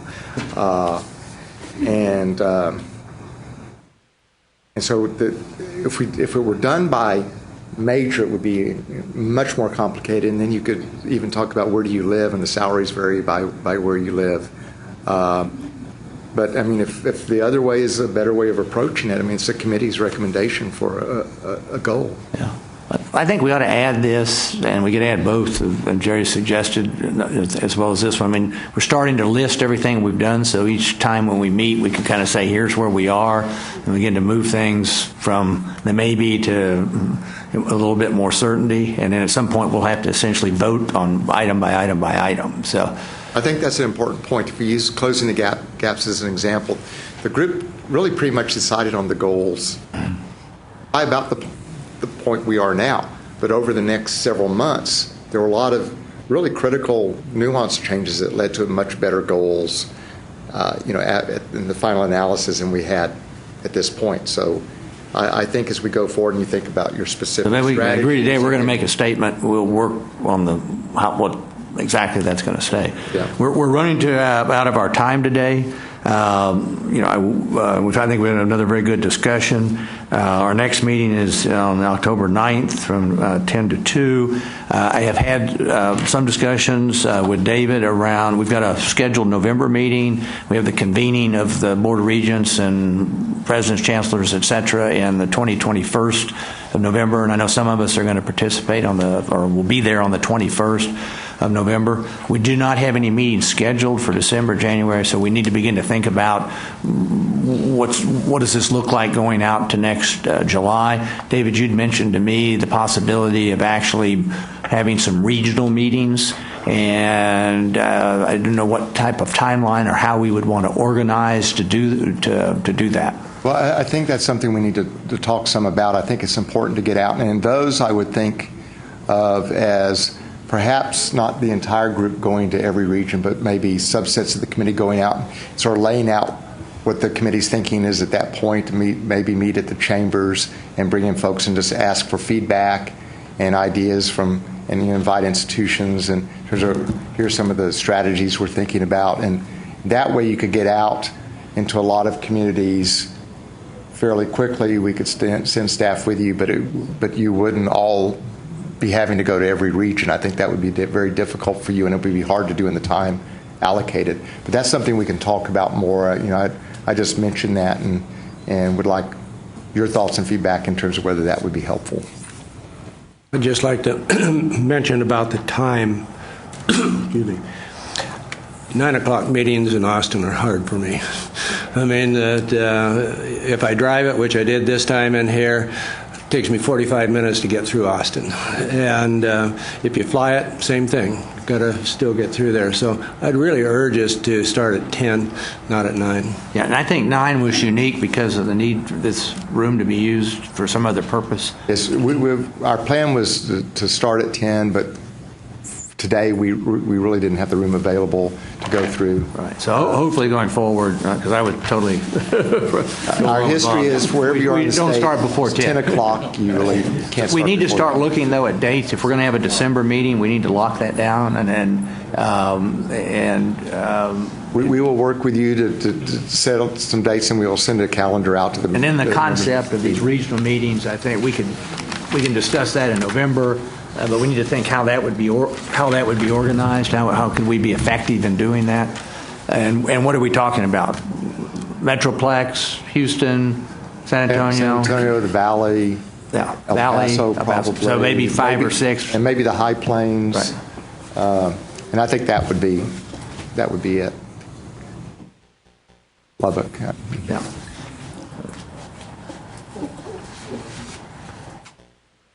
Can we get the information? Yes, Ramon. Can we get the information on November 21st through an email with We will send that details? to you. Yeah. Thank you. Mary, let's make sure we get that out. If not today, tomorrow. Right. And it's 2 days, but as I understand, the first day is really kind of mandatory education for the regents and those governmental appointees. So it would be the second day that really... The second day is really more of a policy discussion day, and that would be where... it's the 20th and 21st. So it's a Thursday and Friday in November. And typically, we'll have a very good speaker the night before, so that would be, you could choose whether or not to come then or not, and we'll provide you with all the information and can help you with the details. In fact, with that, we need to do some additional planning, but we'd probably like to ask a few of you to participate in that meeting in terms of, because we would like to lay out some of your thoughts and get some feedback and invite some of the same speakers in to join with that group. So if in the next couple of days you have some ideas of some speakers you've heard that you think would be particularly helpful to speak to that group, we'd appreciate that feedback. Yeah. And for October, as far as external... For October, we have the author of Degrees of Inequality, Metzler. She's from, I believe, Syracuse University.